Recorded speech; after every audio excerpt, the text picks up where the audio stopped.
أعوذ بالله من الشيطان الرجيم. بسم الله الرحمن الرحيم. الحمد لله رب العالمين الرحمن الرحيم مالك يوم الدين إياك نعبد وإياك نستعين اهدنا الصراط المستقيم صراط الذين أنعمت عليهم غير المغضوب عليهم ولا الضالين.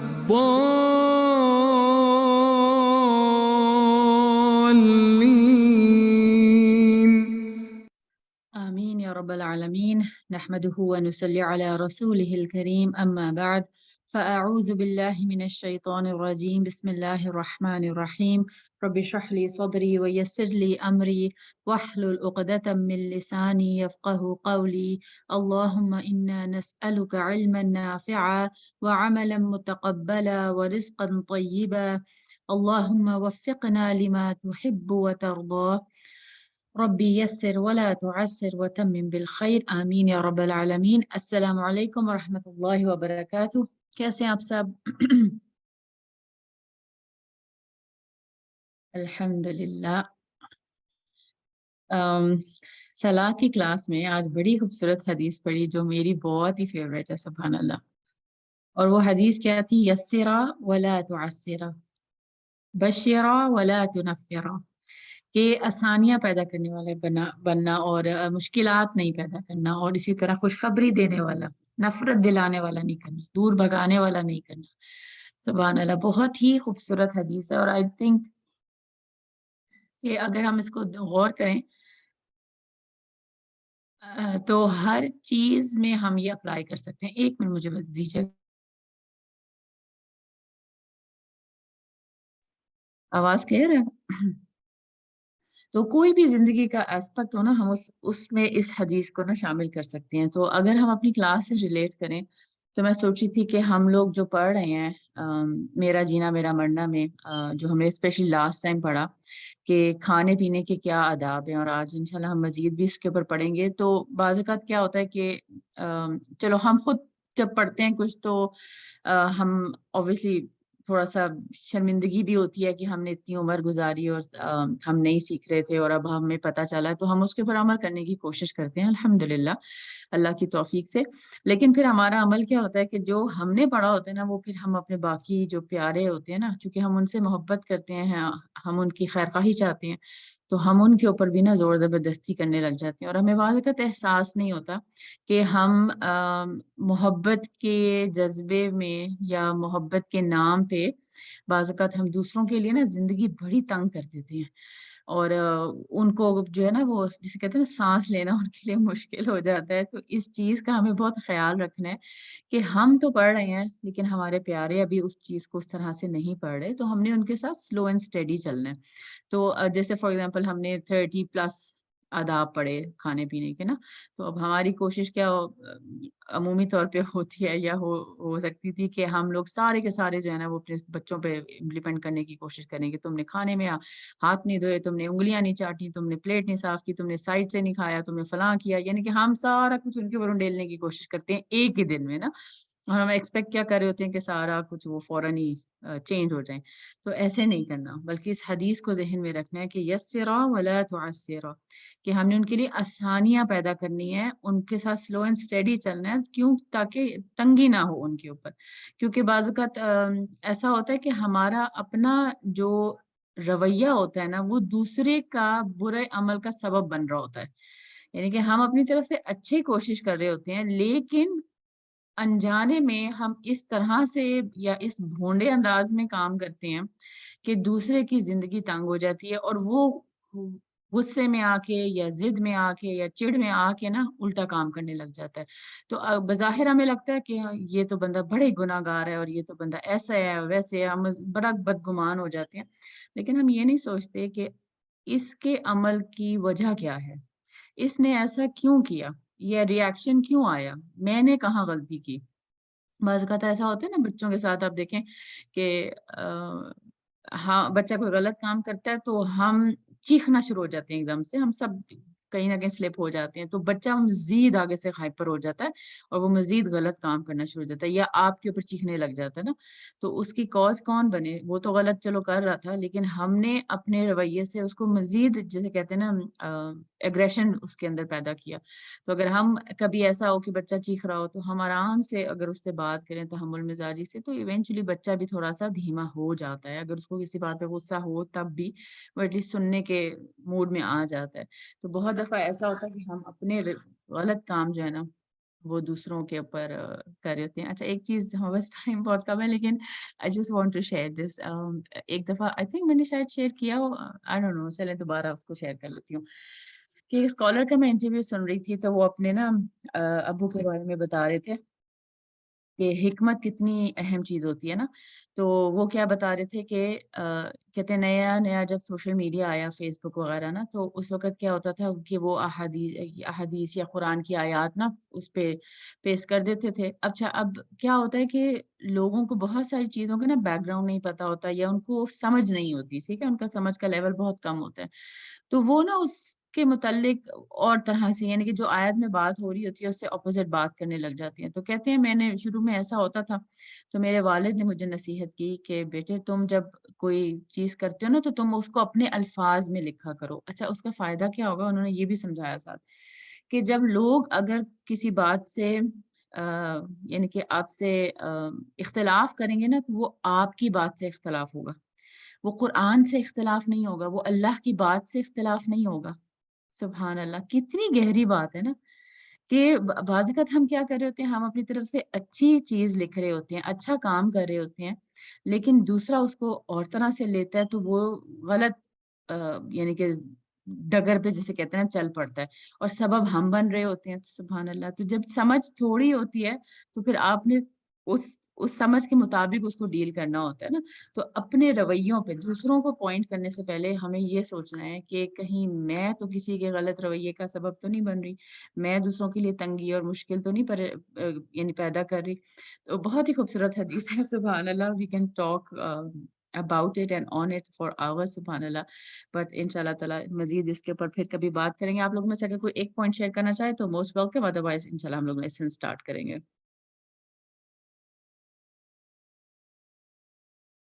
چلیں ان شاء اللہ تعالیٰ اسٹارٹ کرتے ہیں پھر اپنا لیسن. انشاءاللہ اس کو آج ہم مکمل کریں گے, کھانے پینے سے متعلق احتیاطیں اور آداب, اور پھر اس کے بعد ہم مزید جو ہے وہ نیکسٹ لیسن بھی انشاءاللہ اسٹارٹ کر لیں گے. چلیے جی اسٹارٹ کرتے ہیں اپنی پیاری استاذہ فرحت ہاشمی کے ساتھ. بسم اللہ.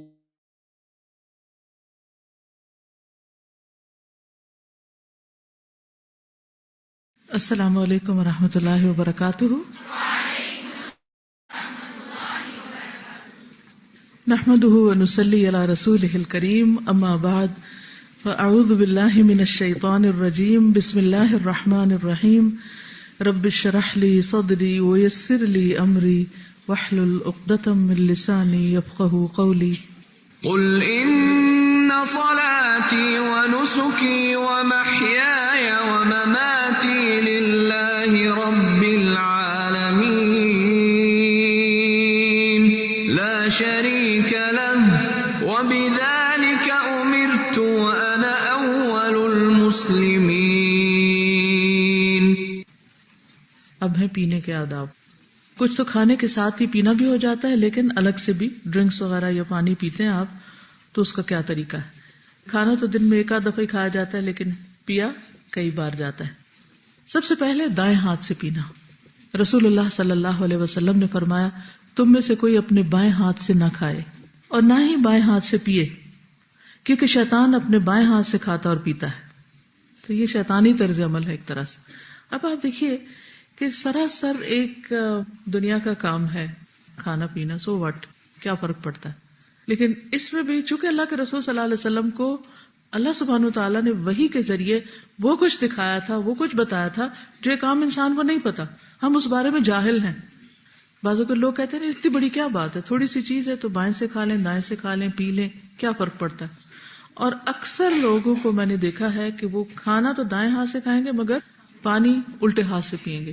اچھا ایک اور ڈھنگ انہوں نے بنا رکھا ہے کہ گلاس الٹے ہاتھ سے پکڑیں گے اور دائیں ہاتھ سے بس ٹیک دے کے یہ شرط پوری کر دیں گے کہ دائیں ہاتھ استعمال یعنی پئیں گے اس طرح ساتھ یوں کر لیں گے. اب آپ بتائیے کہ صرف یہ ہاتھ یہاں رکھ دینے سے کوئی یہ دائیں ہاتھ سے تو پینا نہ ہوگا, یہ تو دونوں ہاتھوں سے یا کہیں یا پھر پی تو آپ اسی سے ہی رہے نا, الٹے سے پی رہے. اس سے منع کیا گیا ہے. کیوں؟ شیطان کے دوست نہ بنے, شیطان کے طریقے پر عمل نہ کریں. قرآن مجید میں ہمیں بتایا گیا نا کہ لا تتبعوا خطوات الشیطان, شیطان کے نقش قدم کی پیروی نہ کرو. ٹھیک. مشکل اصل میں کیا ہوتی ہے کہ ہم ہاتھ سے جب کھانا کھاتے ہیں تو سالن وغیرہ جو ہوتا ہے وہ اس میں لگ جاتا ہے. اب گلاس کرسٹل کلیئر ہیں, اگر ان کے اوپر ہمارا ہاتھ لگ گیا تو کیا ہوگا؟ اس کا حل کیا ہے؟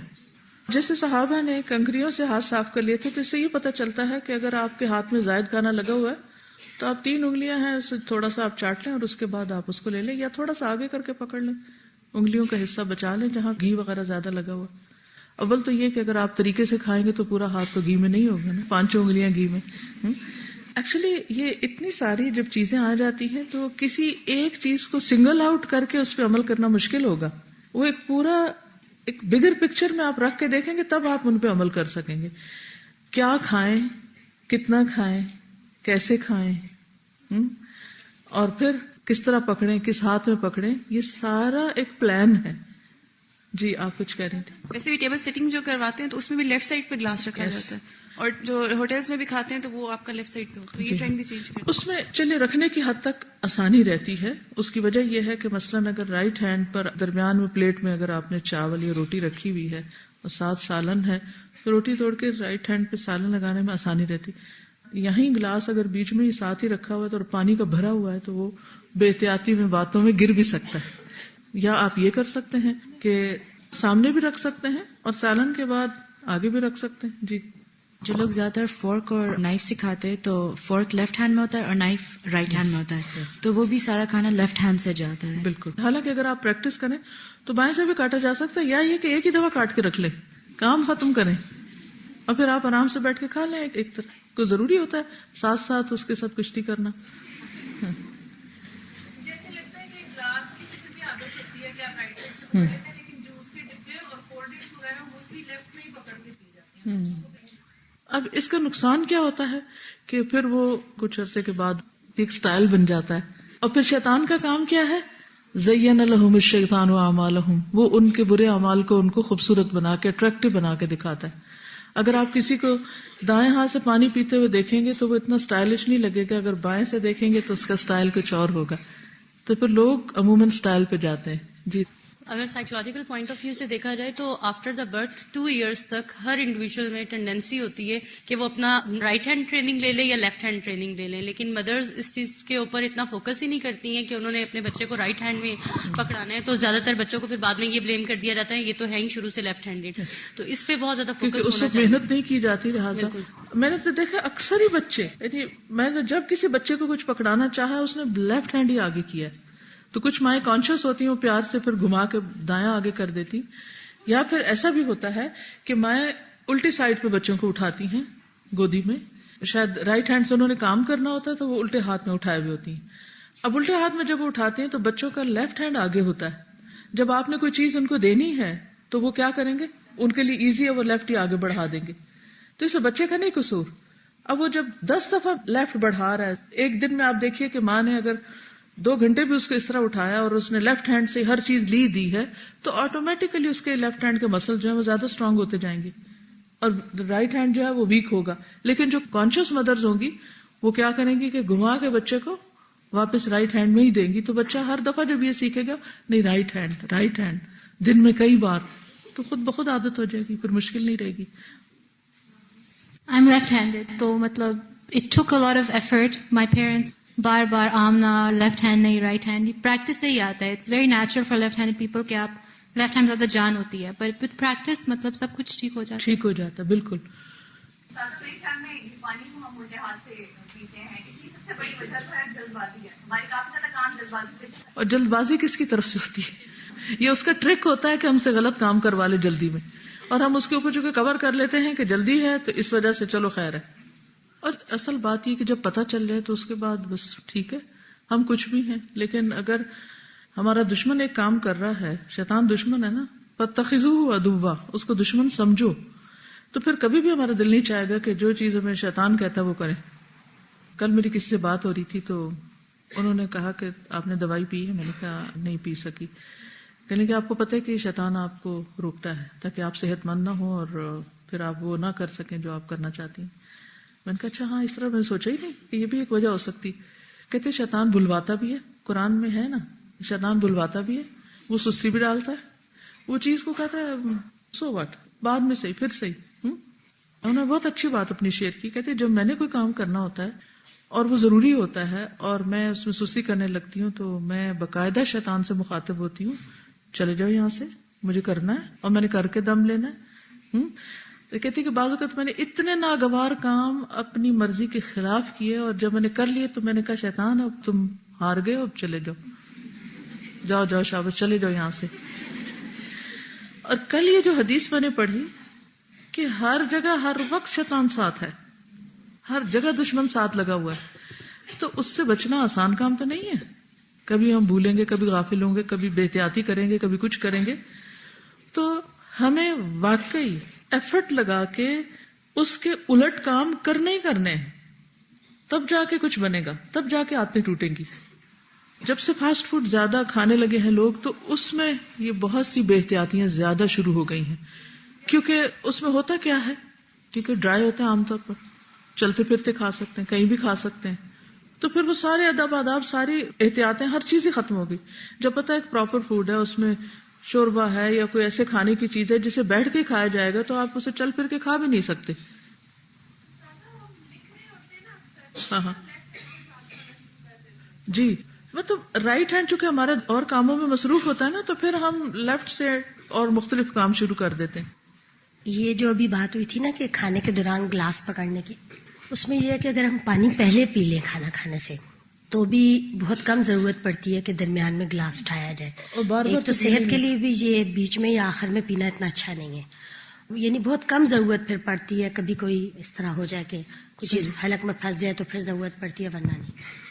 کہیں میں نے ایک محاورہ پڑھا تھا, شروع میں پینا شفا ہے, درمیان میں پینا غذا ہے, اور آخر میں پینا وبا ہے یا بلا ہے یا کچھ ایسے, یعنی کہ نقصان دہ ہے.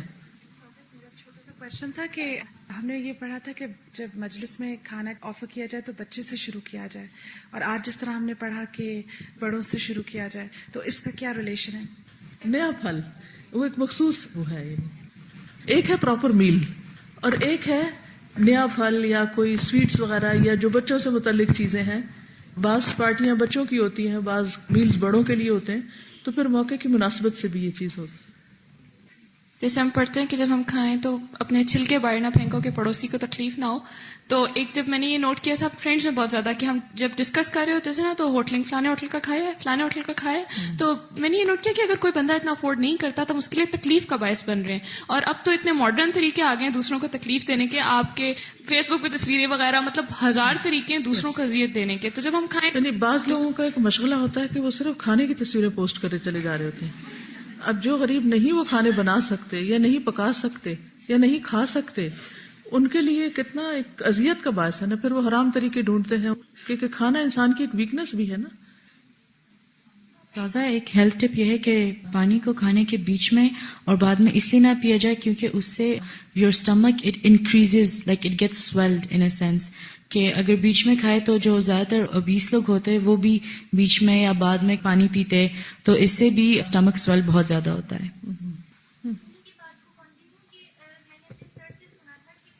جب آپ کھانا کھا لیتے ہیں تو بیسیکلی جو آپ کے اسٹمک میں پروٹین ڈائجیشن ہوتی ہے, تو جب آپ پانی اینڈ پہ پیتے ہیں نا تو آپ کے فوڈ پارٹیکلز کے ارد گرد کیا آ جاتا ہے, واٹر. تو جو آپ کا جو گیسٹرک جوس نکلتا ہے آپ کے گلینڈز میں سے اسٹمک کے اندر ہی, وہ پھر آپ کے فوڈ کو اچھی طرح ڈائجسٹ نہیں کر پا رہا ہوتا. تو مطلب یہ کہ آپ کا پروٹین ڈائجسٹ ہی نہیں ہو رہا ہوتا. میں نے یہ بات ان سے یہ دیکھیے, اس میں مزید انشاءاللہ تحقیق تو کریں گے. پھر نبی صلی اللہ علیہ وسلم کی سنت بھی اور اس پہ ریسرچ کرنی چاہیے کہ آپ کا طریقہ کیا تھا. میں سمجھتی ہوں کوئی بھی چیز جب اعتدال میں ہوگی تو نقصان نہیں دے گی. ویسا کھانے کے دوران اگر بہت ٹھنڈا پانی پی رہے ہیں آپ اور بہت زیادہ پی رہے ہیں تو obviously وہ نقصان دہ ہوگا. لیکن اگر آپ ایک اعتدال کی حد میں کھا رہے ہیں اور پی رہے ہیں، کیونکہ آپ صلی اللہ علیہ وسلم نے کیا فرمایا، 3 حصے، ایک سانس کے لیے، ایک پانی کے لیے، کھانے کے لیے. اگر اس میں اقدار میں آپ لیں گے یہ چیزیں، یعنی کھانا اور پینا، تو یقیناً جو نبی صلی اللہ علیہ وسلم کی سنت ہے، کیونکہ آپ جو کچھ جانتے تھے ہم وہ نہیں جانتے.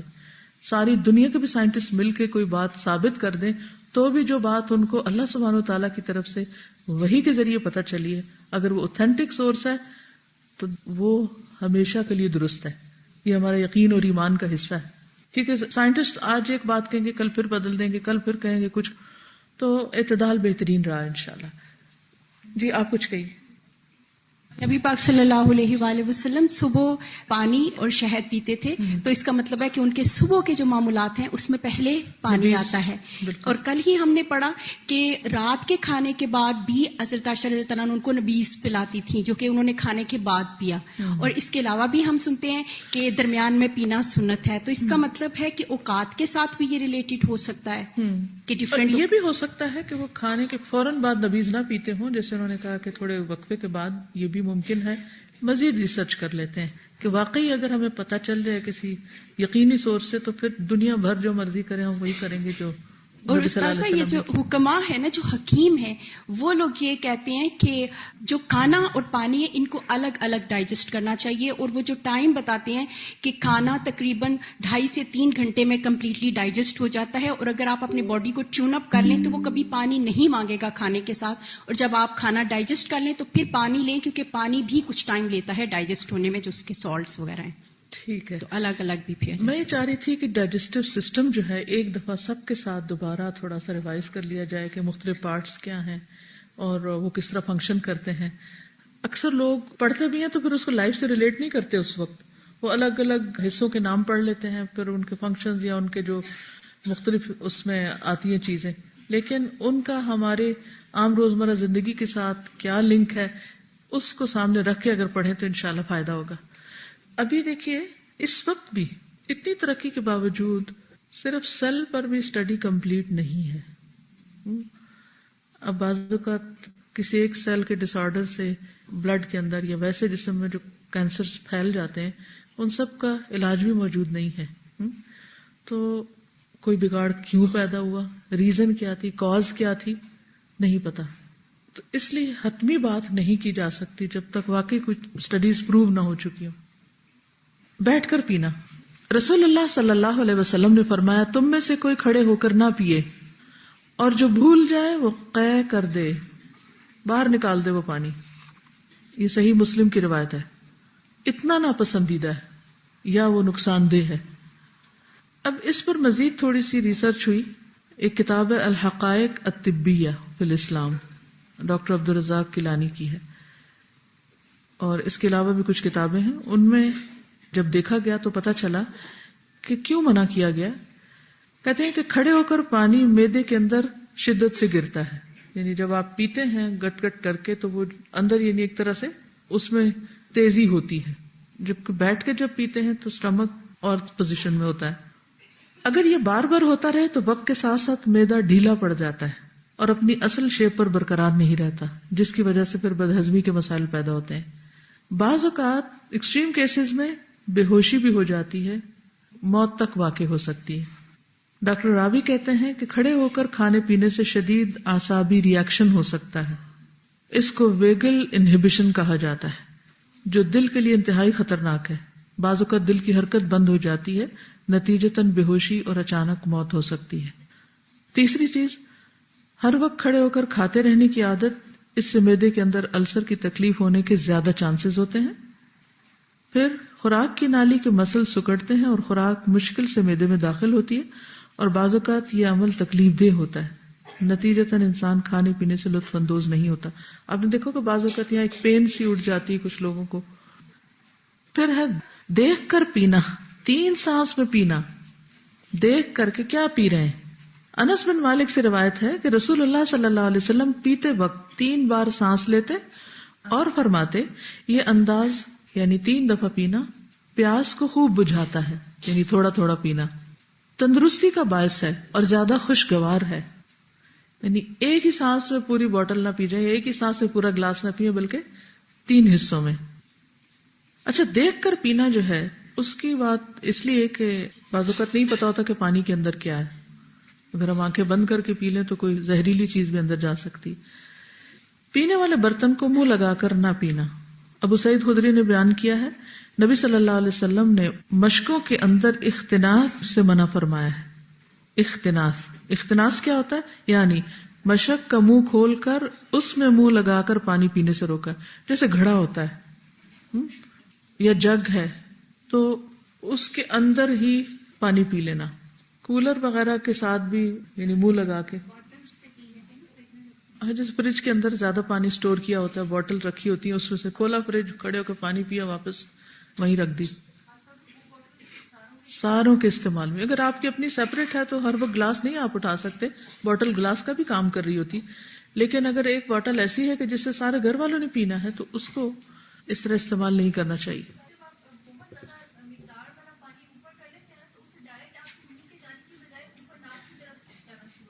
یعنی بعض اوقات بڑے مقدار میں پانی جو ہے وہ اگر آپ اکٹھا ہی اپنی طرف کرتے ہیں تو اس کے پریشر سے وہ بعض اوقات ناک کی طرف بھی چلا جاتا ہے یا انسان کے جو اسٹمک کی طرف جا کے شدت سے گزر سکتا ہے.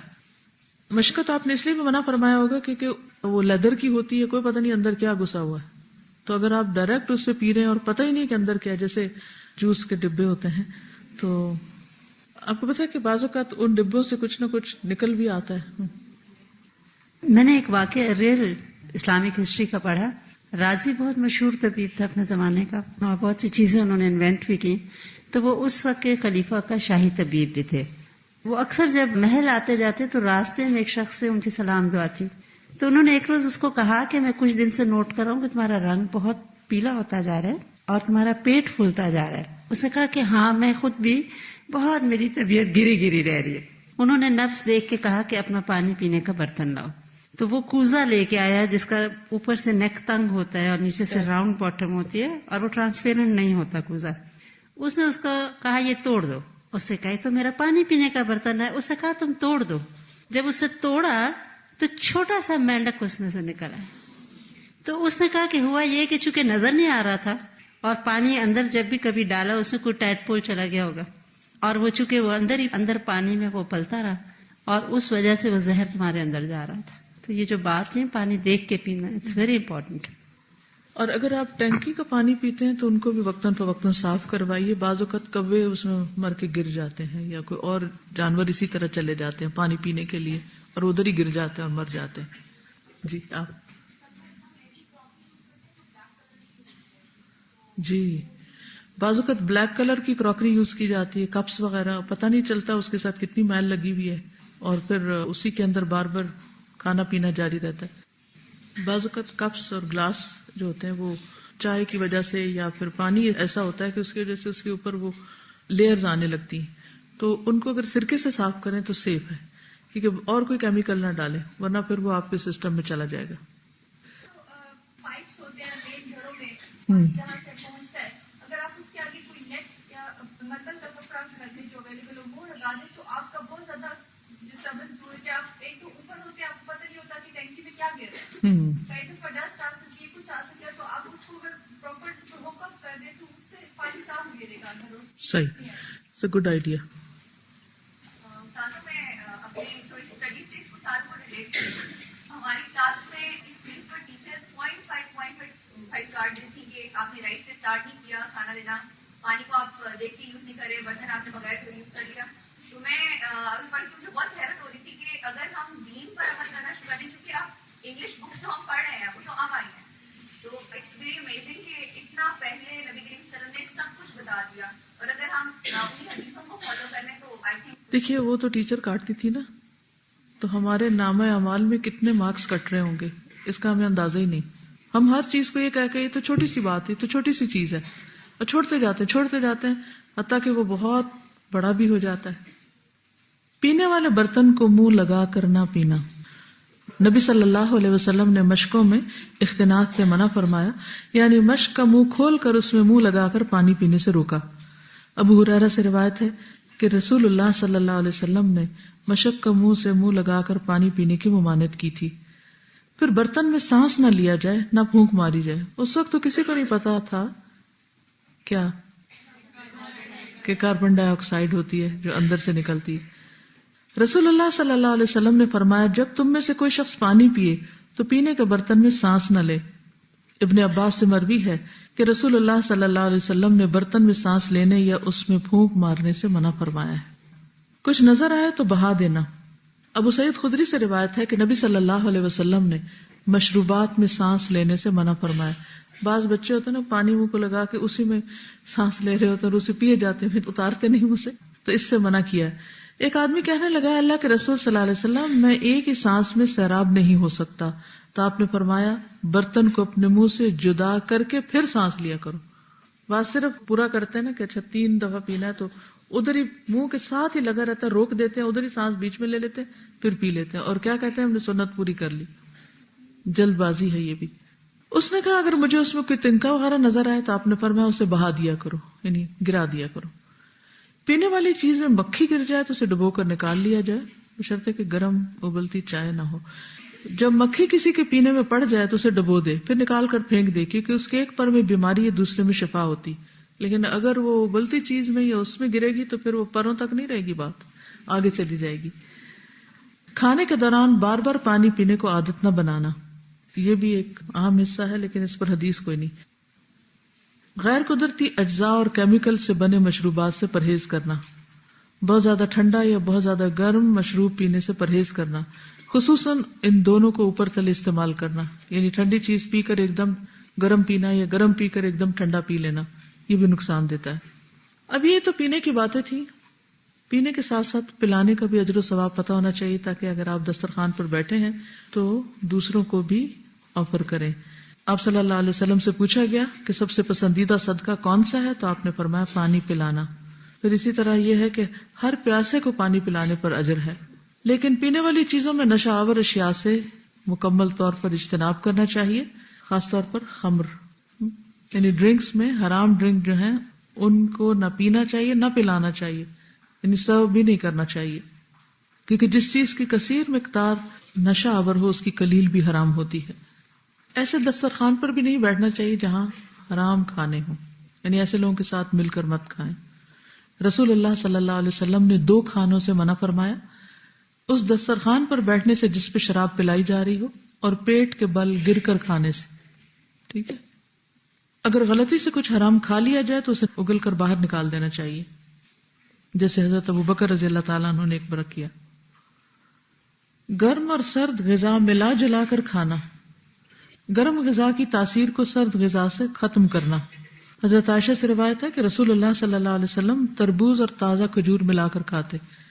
اس سے بھی پتہ چلتا ہے کہ یہ اعتدال کی بات ہے, بہت ٹھنڈی چیزیں نہیں کھاتے جانا چاہیے اور بہت گرم بھی نہیں. بعض لوگ کہتے ہیں مجھے گرمی ہوگی, بعض کہتے ہیں مجھے سردی ہوگی, تو اس کی وجہ یہی ہوتی ہے کہ آپ نے بے احتیاطی کی. تو دونوں کو ملا لیں تو کچھ نہیں ہوگا. رسول اللہ صلی اللہ علیہ وسلم تربوز جو ٹھنڈا ہوتا اور کھجور جو گرم ہوتی, ان کو ملا کر کھاتے تھے, اور فرماتے ہم اس کھجور کی گرمی کا اس تربوز کی ٹھنڈک سے اور اس کی ٹھنڈک کا اس کی گرمی سے توڑ کرتے ہیں.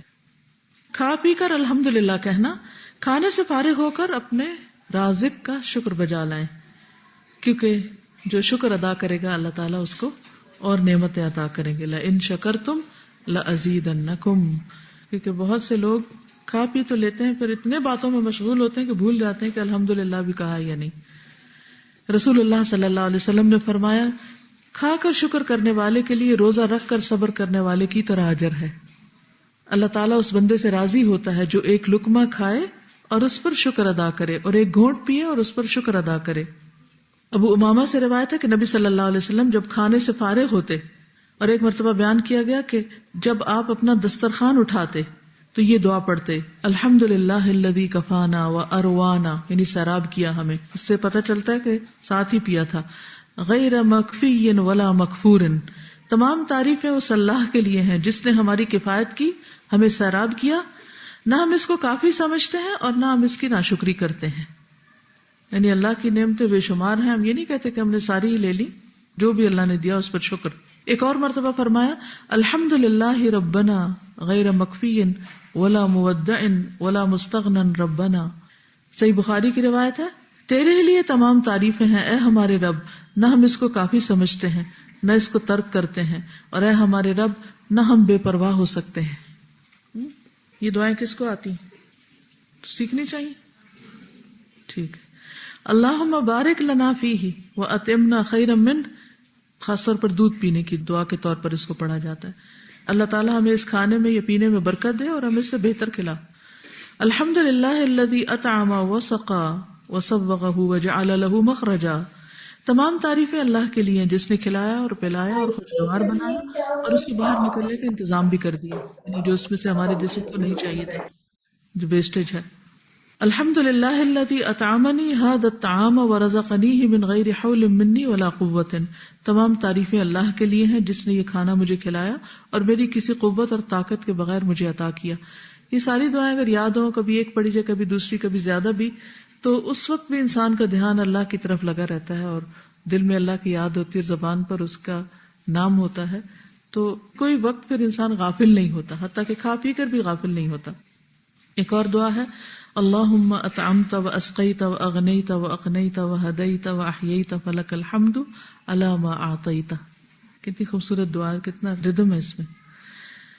اے اللہ تو نے ہی کھلایا، تو نے ہی پلایا، تو ہی غنی کرتا، تو ہی فقیر کرتا، تو نے ہدایت دی، تو نے زندگی دی، جو کچھ بھی دیا تو نے ہی دیا، اس پر تیری ہی تعریف اور تیرا ہی شکر۔ یہ سارے کلمات وہ ہیں انسان جب اس کو کچھ ملتا ہے تو جو خوشی اس کو پہنچتی ہے اس کے اظہار کے طور پر وہ اپنی زبان سے نکالتا ہے۔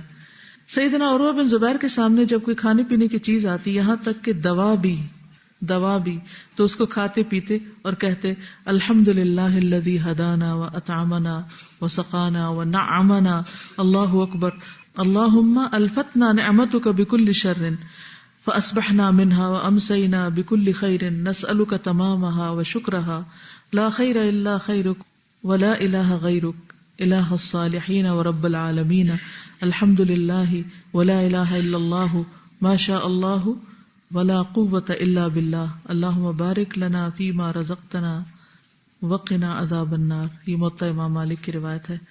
سب تعریف اللہ کے لیے ہے جس نے ہمیں ہدایت دی، ہمیں کھلایا اور پلایا اور نعمتیں عطا کی۔ اللہ سب سے بڑا ہے۔ اے اللہ تیری نعمت اس وقت آئی جب ہم شر میں پھنسے ہوئے تھے، ہم نے اس نعمت کی وجہ سے ہر طرح کی خیر کے ساتھ صبح کی اور شام کی، ہم تجھ سے مکمل نعمت کا اور شکر کا سوال کرتے ہیں۔ تیری خیر کے سوا کوئی خیر نہیں، تیرے سوا کوئی معبود نہیں۔ اے صالحین کے معبود اور سارے جہانوں کے رب، سب تعریف اللہ کے لیے ہے اور اللہ کے سوا کوئی معبود نہیں۔ جو اللہ چاہتا ہے وہی ہوتا ہے اور کسی میں طاقت نہیں سوائے اللہ کے۔ اے اللہ جو رزق تو ہمیں دے اس میں برکت دے اور ہمیں آگ کے عذاب سے بچا لے۔ کھانے کے بعد ہاتھوں کو دھویا جائے۔ سیدنا ابو ہریرہ سے روایت ہے کہ رسول اللہ صلی اللہ علیہ وسلم نے فرمایا، جو شخص اس حال میں رات گزارے کہ اس کے ہاتھ میں چکنائی کی بو ہو اور اسے کوئی چیز تکلیف پہنچا دے تو اپنے آپ ہی کو ملامت کرے، کیونکہ وہ کھانے کی خوشبو ہاتھوں میں ہوگی تو کیڑے مکوڑے کو اٹریکٹ کرے گی۔ کھانے کے بعد کلی کرنا۔ سیدنا سوید بن نعمان سے روایت ہے، فرمایا کہ ہم رسول اللہ صلی اللہ علیہ وسلم کے ساتھ خیبر روانہ ہوئے، جب ہم مقام صحبا پہنچے تو آپ نے کھانا طلب کیا، کھانے میں ستو کے سوا کوئی چیز نہ لائی گئی، پھر ہم نے کھانا کھایا اور آپ کلی کر کے نماز کے لیے کھڑے ہو گئے، ہم نے بھی کلی کی تاکہ پھر وہ تلاوت میں قرات میں رکاوٹ نہ آئے۔ کھانے کے برتن ڈھانپ کر رکھنا، یہ بھی کھانے کی تقریب میں سے ہے۔ جابر بن عبداللہ سے روایت ہے، ابو حمید مقام نقی سے نبی صلی اللہ علیہ وسلم کے لیے دودھ کا ایک پیالہ لائے جو کھلا ہوا تھا، اوپر سے انکورڈ تھا، تو آپ نے فرمایا اسے ڈھک کر کیوں نہیں لائے، ایک لکڑی اس پہ رکھ لیتے، یعنی اگر کچھ نہیں تھا تو لکڑی سے ہی اس کو ڈھک لیتے۔ بعض اوقات اور دوسرا برتن نہیں ہوتا ڈھانکنے کے لیے، تو کھلا نہیں چھوڑنا چاہیے کھانے کو۔ تو اس سے پتہ یہ چلتا ہے کہ ہمیں جب کسی کو کھانا آفر کرنا ہو تو اسے ڈھک کر دیں۔ نبی صلی اللہ علیہ وسلم نے فرمایا برتنوں کو ڈھانپ دیا کرو، مشکیزے کا منہ باندھ دیا کرو، دروازے بند کر دیا کرو، چراغ بجھا دیا کرو، اس لیے کہ شیطان بندھے ہوئے مشکیزے بند دروازے کو ڈھکے ہوئے برتن کو نہیں کھولتا۔ اگر تم میں سے کسی کو کوئی چیز نہ ملے تو اس کی چوڑائی میں لکڑی ہی رکھ دے اور اللہ تعالیٰ کا نام بھی لے لے، تو ایسا ہی کرنا چاہیے، کیونکہ چوہیا لوگوں کے گھروں کو جلا دیتی ہے، یعنی وہ اس کے تیل میں سے نکال کے لے جاتی ہے بتی۔ ایک اور روایت میں آتا ہے آپ نے فرمایا برتن ڈھانپ دیا کرو، مشکیزوں کے منہ باندھ دیا کرو، کیونکہ سال میں ایک رات ایسی بھی آتی ہے جس میں وبائیں اترتی ہیں۔ وہ ایسے برتن پر جسے ڈھانپا نہ گیا ہو یا وہ مشکیزہ جس کا منہ نہ باندھا گیا ہو جیسے بوٹل وغیرہ کا ڈھکن بند نہیں کیا گیا اور وہ وبائیں اس پر سے گزرتی ہیں اور وہ اس کے اندر داخل ہو جاتی ہیں، تو پھر کیا ہوتا ہے، کوئی اس کو پی لیتا ہے، بیمار ہو جاتا ہے، وہ آگے سے آگے بیماری ٹرانسمٹ ہونے لگتی. تو اگر آپ کور کر کے رکھیں، خصوصاً رات کے وقت، دن کو بھی اور رات کے وقت ڈھانک کے رکھے چیزوں کو، تو انشاءاللہ بہت سی بیماریوں سے محفوظ رہیں گے. جی خالی برتن بھی ڈھک کے رکھنا، جیسے گلاس وغیرہ ہے، ہنڈیا ہے، پین ہے، جی الٹا کر کے رکھیں سب چیزوں کو. ٹھیک ہے. اچھا یہ چیک لسٹ. السلام علیکم ورحمۃ اللہ وبرکاتہ.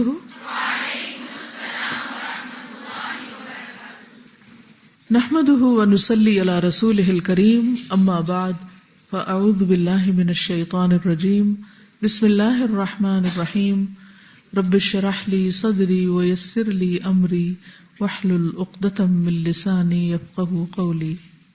پچھلے دنوں کھانے کے ساتھ پانی پینے کی بات ہوئی تھی اور اس پر ہم نے یہ کہا تھا کہ مزید اس پر ریسرچ کریں، تو الحمدللہ اس پر کچھ مٹیریل سامنے آیا ہے. اس سلسلے میں سنت کیا ہے؟ سنت میں کھانے کے ساتھ پانی پینے کی نہ تو حوصلہ افزائی کی گئی ہے کہ ضرور پیو، اور نہ ہی حوصلہ شکنی کی گئی ہے. اگر کسی کو ضرورت محسوس ہو رہی ہے تو پی لے، اگر ضرورت محسوس نہیں ہو رہی تو نہ پیے. طبی نقطہ نظر سے جو موجودہ ریسرچ ہے، کھانے سے 15 منٹ پہلے سے لے کر کم از کم 1 گھنٹہ کھانے کے بعد اگر پانی سے پرہیز کیا جائے تو کھانا صحیح ہضم ہوتا ہے. اگر کھانے کے دوران پانی پینا ہو تو چھوٹے چھوٹے سپس میں پیا جا سکتا ہے. کھانے کے دوران بہت زیادہ مقدار میں پانی پینا ہاضمے کے لیے اچھا نہیں.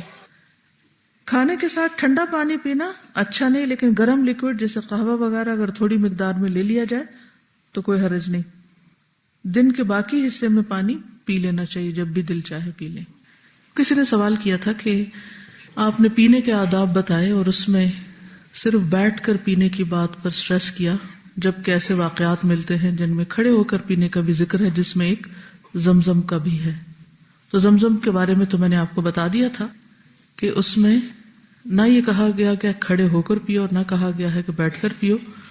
نبی صلی اللہ علیہ وسلم نے چونکہ کھڑے ہو کر پیا، اس لیے بہت سے لوگ اس کو کھڑے ہو کر ہی پیتے ہیں، لیکن اگر کوئی بیٹھ کر پینا چاہے تو اس کے لیے ممانعت نہیں ہے، اور اس کی پابندی بھی نہیں ہے کہ لازماً کھڑے ہو کر ہی اس کو پیا جائے. ہاں یعنی اگر کوئی یہ سمجھ کر کھڑے ہو کر پیتا ہے کہ نبی صلی اللہ علیہ وسلم نے ایسا کیا تو اس کو سنت کے اتباع کا ثواب مل جائے گا، یا اس محبت کا جس میں وہ یہ ایکشن کر رہا ہے. لیکن اگر کوئی بیٹھ کر پیتا ہے تو اس کو کوئی گناہ نہیں ہوگا کہ اس نے کسی سنت کی مخالفت کی ہے. ہمارے دین میں وسعت ہے.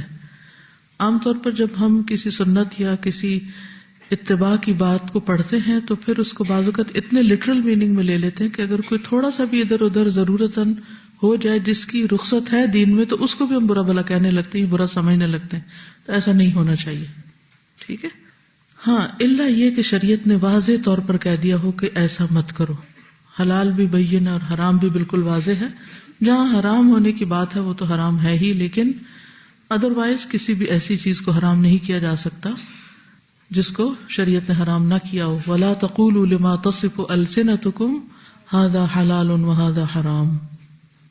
جو تمہاری زبانیں گھڑتی ہیں اس کے مطابق یہ نہ کہو کہ یہ حلال ہے اور یہ حرام ہے. حلال اور حرام کا اختیار صرف اور صرف اللہ رب العالمین کے ہاتھ میں ہے. جس چیز کو وہ حلال کرے وہی حلال ہے، جس کو وہ حرام کرے وہی حرام ہے.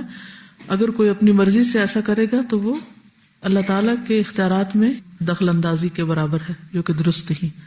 ام لہم شرکاء شرعوا لہم من الدین ما لم یأذن بہ. ٹھیک ہے.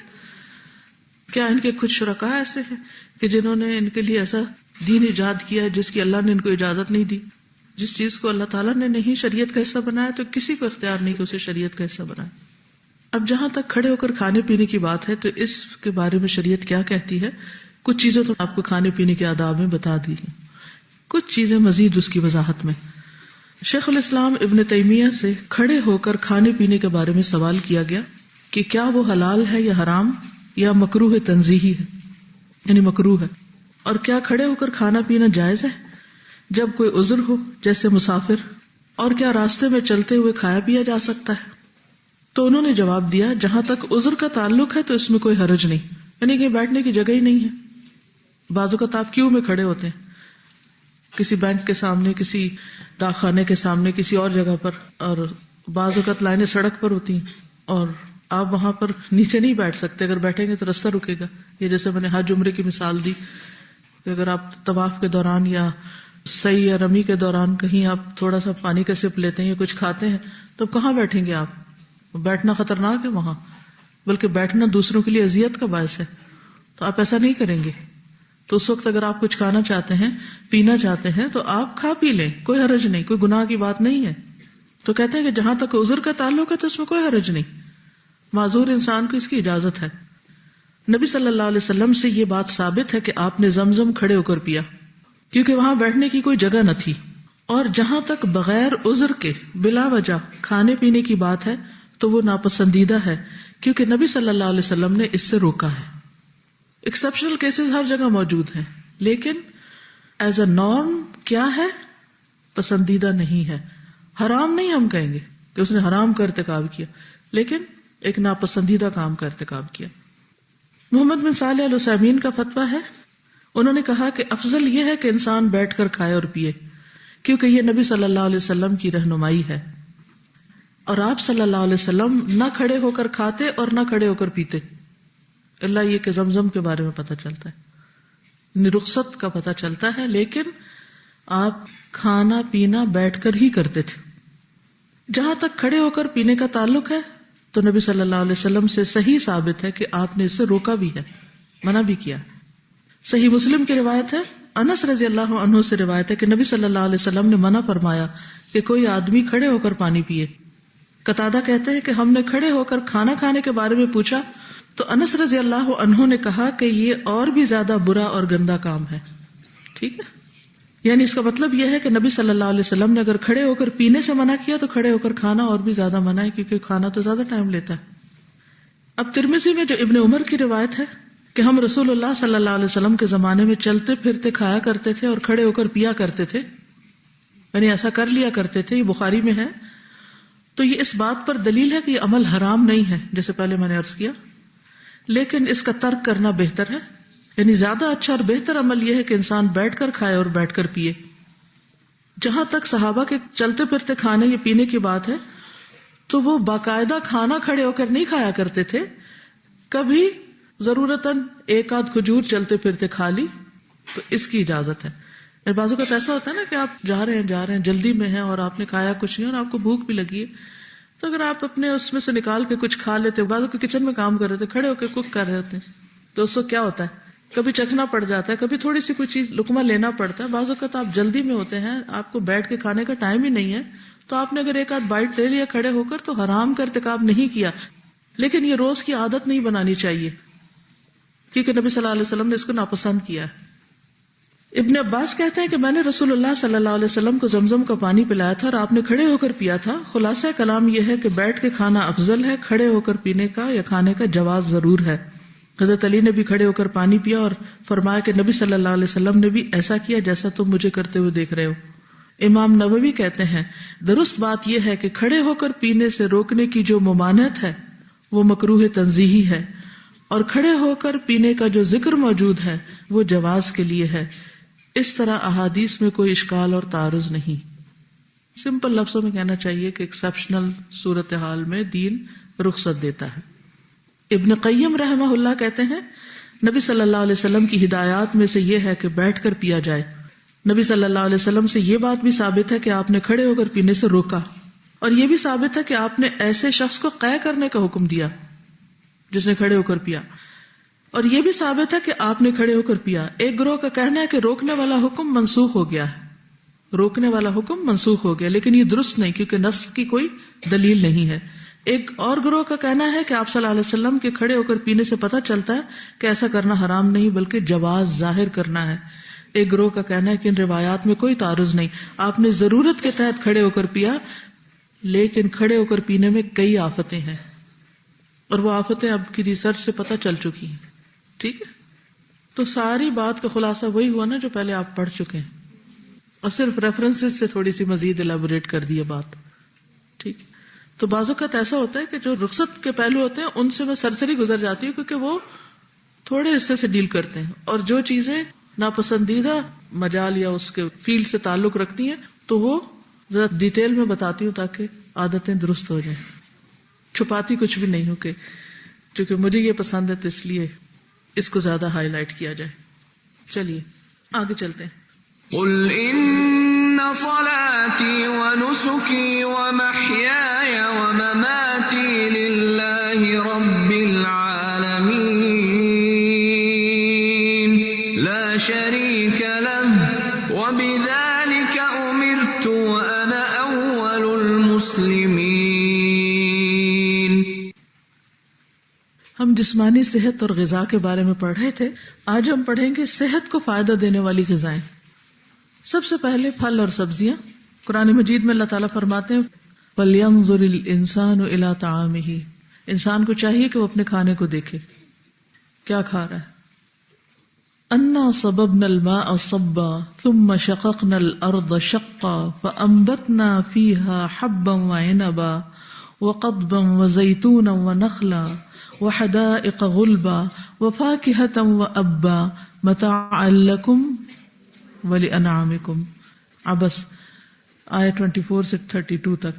انسان کو چاہیے کہ وہ اپنے کھانے کی طرف دیکھے، غور کرے. ہم نے ہی اوپر سے پانی برسایا یعنی بارش برسائی، پھر عجب طرح سے زمین کو پھاڑا. ہم خود جب زمین کو پھاڑتے ہیں تو کتنا زور لگتا ہے، طاقت لگتی ہے نا. کبھی آپ زمین کو کسی بھی طرح آپ کھودیں، مٹی کو نیچے اوپر کریں، تو اس میں سے ہم نے اناج اگایا اور انگور اور ترکاریاں، سبزیاں اور زیتون اور کھجور اور گھنے باغات اور پھل اور چارہ بھی. یہ سب کچھ تمہارے اور تمہارے مویشیوں کے لیے زندگی کا سامان ہے، انسانوں کے لیے بھی اور جانوروں کے لیے بھی. ان میں کن چیزوں کا ذکر ہوا ہے؟ سب سے پہلے حبا، پھر عنبا، پھر قضبا، پھر زیتونا ونخلا وحدائق غلبا وفاکہۃ وابا متاعا لکم ولانعامکم. تو ایک لسٹ بن سکتی ہے نا کہ کھانا کن کن چیزوں پر مشتمل ہوتا ہے. عام طور پر وہ 3 بڑے گروپس ملتے ہیں، اور پھر یہ کہا جاتا ہے کہ بیلنسڈ ڈائٹ یہ ہوتی ہے کہ ہر گروپ میں سے تھوڑا تھوڑا کھایا جائے. کبھی کچھ علاقوں کے لوگ ایک حصہ زیادہ کھاتے ہیں، دوسرا کم، کچھ دوسرا زیادہ اور پہلا کم، اور کچھ اس کو اپنی اپنی پسند اور چوائس کے مطابق. بہرحال ان میں سے کچھ غذائیں جن کا ذکر قرآن مجید میں ہے ان کے بارے میں ہم پڑھیں گے. سب سے پہلے کھجور. قرآن مجید میں سورۃ مریم میں اس کا ذکر ملتا ہے. اللہ تعالیٰ نے مریم علیہ السلام کو درد ذہ کے وقت کھجور کھانے اور پانی پینے کی ہدایت فرمائی تھی. یہاں بھی کھانا اور پینا ساتھ تھا. کلی وشربی وقرری عینا وہزی الیک بجذع النخلۃ تساقط علیک رطبا جنیا. سورۃ مریم آیت 25. اور اس کھجور کے تنے کو زور سے ہلاؤ، وہ تم پر تازہ پکی ہوئی کھجوریں گرائے گا. کھجور توانائی بہم پہنچانے والے حراروں سے بھرپور، زود ہضم اور مقوی غذا ہے. انسان کی بھوک مٹانے کے علاوہ بہت سی بیماریوں اور جسمانی کمزوریوں میں بھی اکثیر کا درجہ رکھتی ہے. کھجور کے اندر دوسرے فائدہ مند اجزاء کے علاوہ اس قسم کے ہارمونز بھی پائے جاتے ہیں جو نہ صرف بچے کی ولادت کے وقت ماں کی تکلیف میں کمی کرتے ہیں بلکہ اس عمل کو آسان بھی بناتے ہیں. مزید فائدہ یہ ہوتا ہے کہ بچے کے لیے ماں کا دودھ بھی جلد اور وافر مقدار میں آتا ہے. دل کے امراض میں بھی فائدہ دیتی. اس وقت نہ تو یہ میرا فیلڈ ہے اور نہ ہی میں اس کام کے لیے بیٹھی ہوں کہ پوری آپ کے سامنے ہسٹری رکھوں یا پوری ریسرچز رکھوں کہ کھجور میں کیا کیا فائدے ہیں. اگر اللہ تعالیٰ نے اس کا ذکر کر دیا تو یقیناً فائدے موجود ہیں، اور پھر موقع بھی بتا دیا گیا کہ خصوصاً کہاں زیادہ فائدہ مند ہے. اس کے علاوہ یہ ہے کہ چونکہ خواتین کی زندگی میں کھجور کا ایک اہم کردار ہے تو اس لیے اس کو سب سے پہلے بیان فرمایا جا رہا ہے تاکہ آپ اپنی زندگی میں اس کو شامل کر لیں. اور یہ ہر عمر میں فائدہ دیتی ہے، بچپن میں بھی، اور خاص طور پر جب ایک ینگ ایج ہوتی ہے اور ہارمونل چینجز بہت آ رہے ہوتے ہیں. اسی طرح بڑھاپے میں بھی اس کے اندر ایسے اجزاء پائے جاتے ہیں کہ اگر آپ 1-2 کھجوریں بھی روزانہ کی کھا لیں تو جسم کی دردیں جس کا اکثر لوگ شکار رہتے ہیں، یا پھر بڑھاپے میں بہت سی چیزوں کی جب کمی ہو جاتی ہے جسم کے اندر تو بہت سے لوگ صرف دردوں کی شکایت کرتے ہیں، تو اس میں بھی اس کا بہت فائدہ ہے. نبی صلی اللہ علیہ وسلم نے فرمایا جس گھر میں کھجور نہیں وہ اس گھر کی مانند ہے جس میں کوئی کھانا نہیں. کھجور نہیں تو سمجھے کچھ نہیں، دوسرے لفظوں میں. اور آپ کو معلوم پاکستان میں اعلیٰ قسم کی کھجوریں پیدا ہوتی ہیں. حضرت عائشہ فرماتی ہے کہ رسول اللہ صلی اللہ علیہ وسلم نے فرمایا، اے عائشہ جس گھر میں کھجور نہ ہو وہ گھر والے بھوکے ہیں، اے عائشہ جس گھر میں کھجور نہیں وہ گھر والے بھوکے ہیں. آپ نے 2 یا 3 مرتبہ یہ بات فرمائی. تو کیا کرنا ہے؟ کرنے کا کام کیا ہے؟ کھجوریں لا کے رکھنی ہے. جب کچھ اور نہ کھانے کو ملے تو صرف کھجور ہر چیز کی کمی پوری کر دیتی ہے. حضرت عائشہ رضی اللہ عنہا نے عروہ سے کہا، ہمارا یہ حال تھا کہ ہم ایک چاند دیکھتے، پھر دوسرا دیکھتے، پھر تیسرا دیکھتے، اس طرح 2 مہینے گزر جاتے، اور رسول اللہ صلی اللہ علیہ وسلم کے گھروں میں کھانا پکانے کے لیے آگ نہ جلتی تھی. میں نے پوچھا، خالہ پھر آپ لوگوں کی گزران کس چیز پر تھی؟ یعنی کھانا نہیں پکتا تھا تو کیا کرتے تھے؟ انہوں نے کہا، صرف 2 کالی چیزیں، کھجور اور پانی. اسودان. البتہ رسول اللہ صلی اللہ علیہ وسلم کے چند انصاری پڑوسی تھے جن کے پاس دودھ دینے والی بکریاں تھیں، اور وہ رسول اللہ کے ہاں بھی ان کا دودھ تحفے کے طور پر پہنچا جایا کرتے تھے. آپ اسے ہمیں پلا دیا کرتے تھے. یعنی اگر آپ کے پاس کھانا پکانے کا ٹائم نہ ہو، خریدنے کا ٹائم نہ ہو، لانے کا ٹائم نہ ہو، تو آپ کھجور اور دودھ کے اوپر گزارا کر سکتے ہیں. ٹھیک ہے. اور اگر دودھ بھی نہ ہو تو کھجور پانی بھی کافی ہو جائے گا. بہترین ناشتہ ہے.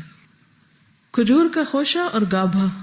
جابر رضی اللہ عنہ سے روایت ہے کہ رسول اللہ صلی اللہ علیہ وسلم باہر نکلے اور میں آپ کے ساتھ تھا، تو آپ ایک انصاری عورت کے گھر داخل ہوئے. اس نے آپ کے لیے ایک بکری ذبح کی، آپ نے کھانا کھایا، پھر وہ کھجوروں کا خوشہ لائی تو آپ نے اس میں سے کھایا. ہمارے یہاں تو صرف کھجور ہی کھائی جاتی ہے.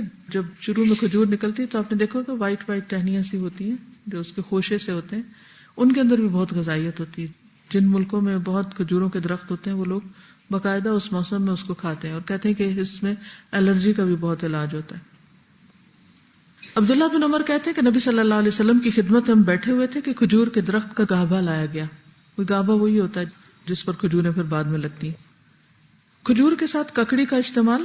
عبداللہ بن جعفر کہتے ہیں کہ میں نے نبی صلی اللہ علیہ وسلم کو تازہ کھجور ککڑی کے ساتھ کھاتے دیکھی. یعنی اگر آپ کھجور کے ساتھ کھیرا شامل کر لیں، مثلا صبح میں اگر آپ نے دودھ کھجور لیا اور اگر صبح نہیں آپ کھاتے دوپہر میں لیتے ہیں تو بہترین سنیک ہے، دوپہر کے کھانے کا کام کر سکتے. حضرت عائشہ کہتی کہ میری والدہ مجھے موٹا کرنے کی تدبیر کرتی تھی تاکہ میری رخصتی کر کے رسول اللہ صلی اللہ علیہ وسلم کی خدمت میں روانہ کریں، لیکن یہ مقصد کسی تدبیر سے حاصل نہ ہوا. حتیٰ کہ میں نے کھجوروں کے ساتھ ککڑی کھائی تو میں انتہائی متناسب انداز کی فربہ ہو گئی، یعنی کہ اچھی فزیک ہو گئی. تربوز اور تازہ کھجور. حضرت عائشہ کہتی ہے کہ رسول اللہ صلی اللہ علیہ وسلم تربوز اور تازہ کھجور ملا کر کھایا کرتے تھے اور فرماتے تھے، ہم اس کی گرمی کا علاج اس کی ٹھنڈک سے اور اس کی ٹھنڈک کا اس کی گرمی سے کرتے ہیں. یعنی تربوز جو ہے وہ کھانے میں ٹھنڈا ہوتا ہے اور کھجور گرم ہوتی ہے، تو ان کو جب ملا کے کھایا جاتا ہے تو کوئی نقصان نہیں ہوتا، جو عام طور پہ بعد میں لوگ کہتے ہیں گرمی لگ گئی اور ٹھنڈ لگ گئی. ایک صحابی سے مروی ہے کہ نبی صلی اللہ علیہ وسلم نے کچی اور پکی کھجور اور کشمش اور کھجور سے منع فرمایا، ان کو جمع نہیں کرنا چاہیے کیونکہ کشمش جو ہوتی ہے وہ بھی گرم ہوتی، اور اگر کھجور کھائیں تو ان 2 چیزوں کو ملائیں نہیں. یعنی اگر آپ کو کھانا بنا رہے ہیں کچھ، کیونکہ ہمارے یہاں بعض ریسیپیز ایسی ہوتی ہیں کہ اس میں دنیا بھر کی چیزیں اکٹھی کر دی جاتی ہیں تو بعض اوقات صحت کے لیے نقصان دہ ہوتی ہیں. دوسری چیز ہے انار. حضرت علی فرماتے ہیں کہ انار کو اندر والے چھلکے سمیت کھایا کرو کیونکہ یہ معدے کی بیماریوں کا علاج ہے. ہم عام طور پہ صرف اس کا پھل نکال کے کھا لیتے اور باقی سب چیزیں ویسٹ کر دیتے ہیں. تو اندر کا چھلکا کون سا ہوتا ہے؟ وہ وائٹ وائٹ سٹف جس کے اندر دانے لگے ہوتے ہیں. انار بھی جنت کا پھل ہے اور اس میں بھی بہت سارے فائدے ہیں. زیتون. قرآن مجید میں اللہ تعالیٰ نے انجیر اور زیتون کی قسم کھائی، والتین والزیتون. ان کے فوائد کے پیش نظر روزانہ کم از کم 1 انجیر، 1 زیتون اور خالص زیتون کے تیل کا 1 چمچہ استعمال کرنا فائدہ مند ہے. جسمانی توانائی اور دماغی قوت کے لیے زیتون کے تیل کی مالش بھی یعنی مساج بھی فائدہ مند ہے. اللہ سبحانہ وتعالیٰ نے زیتون کے تیل کو قرآن مجید میں مبارک تیل کہا ہے. سورۃ نور میں آیت نور میں آتا ہے یوقد من شجرۃ مبارکۃ زیتونۃ. شجرہ مبارکہ، یوقد من شجرۃ مبارکۃ زیتونۃ. من شجرۃ سے مراد زیتون کا تیل ہے یہاں. لا شرقیۃ ولا غربیۃ یکاد زیتها یضیء ولو لم تمسسه نار نور علی نور. وہ چراغ زیتون کے مبارک درخت کے تیل سے روشن کیا جاتا ہے جو نہ مشرق میں ہوتا ہے نہ مغرب میں. اس کے تیل کو اگر آگ نہ بھی چھوئے تو بھی وہ از خود بھڑک اٹھنے کے قریب ہوتا ہے. حدیث میں آتا ہے کلوا الزیت وادہنوا بہ فانہ من شجرۃ مبارکہ. نبی صلی اللہ علیہ وسلم نے فرمایا زیتون کا تیل کھاؤ اور لگاؤ، یہ ایک مبارک درخت سے نکالا گیا ہے. یعنی درخت مبارک ہے جس سے نکلا ہوا تیل بھی کیا ہوگا؟ فإنها من شجرۃ مبارکۃ. ایک اور روایت میں آتا ہے زیتون کا تیل سالن کے طور پر استعمال کرو، یعنی روٹی کا ٹکڑا زیتون میں ڈبو کے کھا لو اور اسے سر اور بدن میں لگاؤ، یہ مبارک درخت سے حاصل ہوتا ہے. حضرت عائشہ فرماتی ہے کہ رسول اللہ صلی اللہ علیہ وسلم وفات پا گئے اور آپ نے ایک دن میں 2 مرتبہ روٹی اور زیتون کا تیل سیر ہو کر نہیں کھائے. یعنی 2 بار میل نہیں لیا آپ نے، 1 میل ہوتا تھا آپ کا، اور ہر وقت وہ گھی میں لگا ہوا نہیں ہوتا تھا.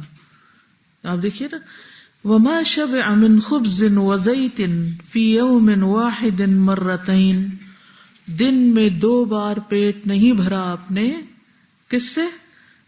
روٹی اور زیتون سے. یعنی روٹی زیتون میں یعنی گھی میں ڈال کے نہیں کھائی. پیلو کے درخت کا پھل.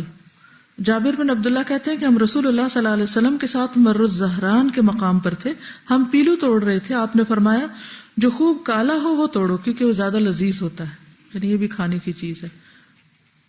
کدو. فنبذناہ بالعراء وہو سقیم وانبتنا علیہ شجرۃ من یقطین. پھر ہم نے اسے یونس علیہ السلام کے ایک چٹیل میدان میں ڈال دیا جبکہ وہ بیمار تھے، اور ہم نے اس پر کدو کا بیلدار درخت اگا دیا. انس بن مالک کہتے ہیں کہ ایک درزی نے رسول اللہ صلی اللہ علیہ وسلم کو کھانے پر بلایا. وہ کہتے ہیں کہ میں خود بھی اس دعوت میں آپ کے ساتھ گیا. اس درزی نے روٹی اور شوربہ جس میں کدو اور سوکھا گوشت تھا رسول اللہ صلی اللہ علیہ وسلم کے سامنے پیش کیا. میں نے دیکھا کہ نبی صلی اللہ علیہ وسلم کدو کے قتلے پیالے میں تلاش کر رہے تھے، یعنی گوشت بھی تھا اور کدو بھی، تو آپ گوشت کی بجائے کدو اٹھا اٹھا کے کھا رہے تھے. اس دن سے میں بھی برابر کدو پسند کرتا ہوں. حضرت یونس علیہ السلام کی بیماری کے علاج کے طور پر کدو کی بیل اگائی گئی تھی، جس سے ان کے جسم پر جو بھی مچھلی کے اسٹمک میں جانے کی وجہ سے جو ایسیڈک مادہ تھا وہ لگنے سے زخم وغیرہ ہوئے ہوں گے، ان کا علاج اس سے ہوا. انس کہتے ہیں کہ اس کے بعد جو کھانا میرے لیے تیار کیا گیا اور جتنا مجھ سے ہو سکا میں نے اس میں کدو کو ضرور شامل کر لیا. چقندر اور جو. سہل بن سعد کہتے ہیں کہ ہمیں جمعہ کے دن بڑی خوشی ہوتی. ہماری ایک بوڑھی خاتون تھی، وہ چقندر کی جڑیں لے کر اپنی ہانڈی میں پکاتی، اوپر سے کچھ جو کے دانے اس میں ڈال دیتی. ہم جمعہ کی نماز پڑھ کر ان کی ملاقات کو جاتے تو ہمارے سامنے یہ کھانا رکھتی، یعنی ہر جمعہ وہ یہ کھانا پکا کے رکھتی اور ہم سب کھاتے. جمعہ کے دن ہمیں بڑی خوشی اسی وجہ سے رہتی تھی، یعنی ہمیں پتا ہوتا تھا آج اچھا سا کھانا ملے گا. ہم نماز جمعہ کے بعد ہی صبح کا کھانا کھایا کرتے تھے. اللہ کی قسم، نہ اس میں چربی ہوتی تھی نہ گھی، یعنی چقندر ہوتے تھے ابلے ہوئے اور اس کے اوپر جو کے کچھ دانے، پھر بھی خوش ہوتے تھے. ہمارا کیا حال ہے؟ کہتے اللہ کی قسم، نہ چربی ہوتی تھی نہ گھی. اگر ہمیں کبھی بیماری میں بھی، کبھی علاج کے طور پر بھی ایسی سبزی کھانے کو ملے تو ہم اپنے آنسو سے اس کو بھگو دیں. تو بہت ہیلدی فوڈ ہے استاذہ. اگر دیکھا جائے تو چقندر میں بھی بہت سے فوائد ہیں. اس کو بلڈ پریشر کے لیے بھی استعمال کیا جاتا ہے، اور اس کے علاوہ یہ سوپ کی ایک فارم تھی نا جس میں پھر جو ڈال دیے جاتے تھے، تو وہ سوپ کی طرح کی ایک چیز ہے، تو ہم بھی بنا سکتے ہیں اس کو. صحیح، انشاءاللہ. یہ تو جیسے کہ like it's very normal food right. جو اچھا خاصا کھانا ہوتا ہے اسے بھی اگر ہم 1-2 دفعہ سے زیادہ کھا لیں تو پھر اس کا دل نہیں کرتا ہے. جیسے کہ فار ایگزامپل بنی اسرائیل پہ جب بنو سلوہ بھیجا گیا تھا تو وہ بھی اس سے تنگ آ گئے. اور ابھی جب آپ یہ بات کری تو مجھے یاد آ گیا تھا، ہم عمرے کے لیے گئے تھے تو جس ہوٹل میں ہم تھے ان کا بفے بہت زبردست ہوتا تھا، اور me and my sister used to be really crazy for it کہ ہم پاپا کہتے کہ اور کہیں نہیں جانا ہے، بس اس بفے میں جانا ہے. تو استاذہ بلیو می، ہم صرف 2 دفعہ گئے and then 3rd day my father was like buffet پہ جانا ہے، اور میرے بہن چلانے لگی کہ نہیں بفے پہ بالکل نہیں جانا، کہیں اور ہمیں لے جائے. حالانکہ وہ بہت اچھا خاصا کھانا تھا، اور ہم اتنے ناشکر ہیں ہم کہ اچھے کھانے کو بھی ہم رسپیکٹ نہیں کر سکتے. بالکل. پھر ہے روٹی، بغیر چھنے آٹے کی روٹی. ابو حازم کہتے ہیں میں نے سہل بن سعد سے پوچھا کیا رسول اللہ صلی اللہ علیہ وسلم نے کبھی میدا کھایا تھا؟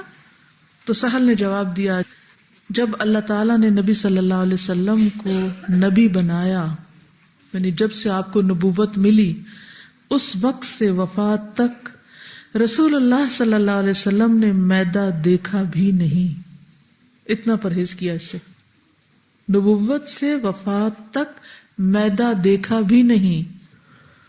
میں نے پوچھا کیا رسول اللہ صلی اللہ علیہ وسلم کے زمانے میں آپ کے پاس چھلنیاں تھیں؟ کہا کہ جب اللہ تعالیٰ نے آپ کو نبی بنایا اس وقت سے آپ کی وفات تک رسول اللہ صلی اللہ علیہ وسلم نے چھلنی دیکھی بھی نہیں۔ میں نے پوچھا آپ لوگ پھر بغیر چھنا ہوا جو کس طرح کھاتے تھے؟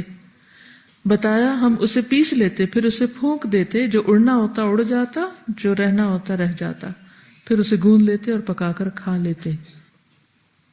انس فرماتے ہیں کہ نبی صلی اللہ علیہ وسلم نے کبھی میدے کی باریک روٹی نہیں کھائی۔ گندم کی طرح جو کو بھی پسوا کر آٹا بنا لیا جاتا اور اس سے روٹی بنائی جاتی۔ ابن عباس کہتے ہیں کہ نبی صلی اللہ علیہ وسلم کئی راتیں مسلسل اسی طرح خالی پیٹ گزار دیتے کہ اہل خانہ کو رات کا کھانا نہیں ملتا تھا، اور اکثر انہیں کھانے کے لیے جو کی روٹی ملتی تھی، گندم کی نہیں، اور میدا تو بہت دور کی بات۔ ابو امامہ کہتے ہیں کہ رسول اللہ صلی اللہ علیہ وسلم کے گھر میں کبھی جو کی روٹی بھی بچی نہ رہتی تھی، یعنی اتنی نہیں ہوتی تھی کہ بچ جائیں، اور ہمارے عام طور پر لوگ کیا کرتے ہیں، کھاتے کم ہیں اور باقی چھان بورا بیچتے رہتے ہیں۔ تنوری روٹی، ام ہشام بنت حارثہ کہتی ہے کہ ہمارا تنور اور رسول اللہ صلی اللہ علیہ وسلم کا تنور 2 سال یا 1 سال یا اس کا کچھ حصہ تک ایک ہی تھا، یعنی ہم ایک ہی تنور میں روٹی لگاتے تھے۔ انس بن مالک فرماتے ہیں کہ ام سلیم نے نبی صلی اللہ علیہ وسلم کے لیے روٹی تیار کی اور اس میں کچھ گھی بھی لگایا، پھر کہا نبی صلی اللہ علیہ وسلم کی خدمت میں جاؤ اور انہیں بلا لاؤ۔ روز گھی لگی روٹی کھانا آپ کا معمول نہیں تھا۔ اب ہماری غذائی عادات اور نبی صلی اللہ علیہ وسلم کی غذائی عادات میں کتنا فرق ہے؟ طاقتور کون زیادہ ہے، صحت مند کون ہے؟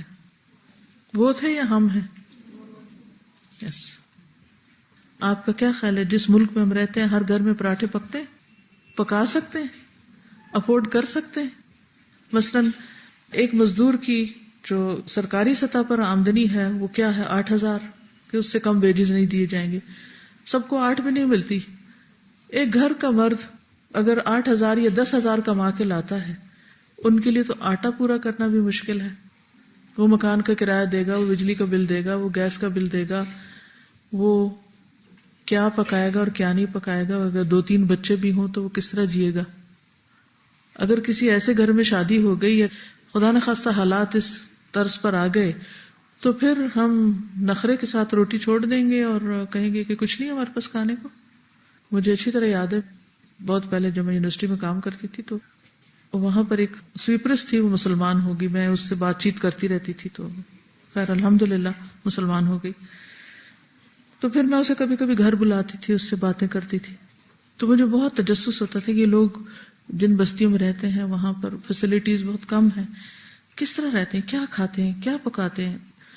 تو میں اس سے اکثر پوچھتی ہے آج کیا پکایا، تم نے کیا کھایا۔ اور ویسے بھی ایک ایوریج مائنڈ کے ساتھ اگر آپ نے کنیکٹ کرنا ہے اور آپ نے اس کو اسلام کی دعوت دی، وہ مسلمان ہوگی، تو تھوڑا ایک تعلق رکھنا اور حالات جاننا بھی ضروری۔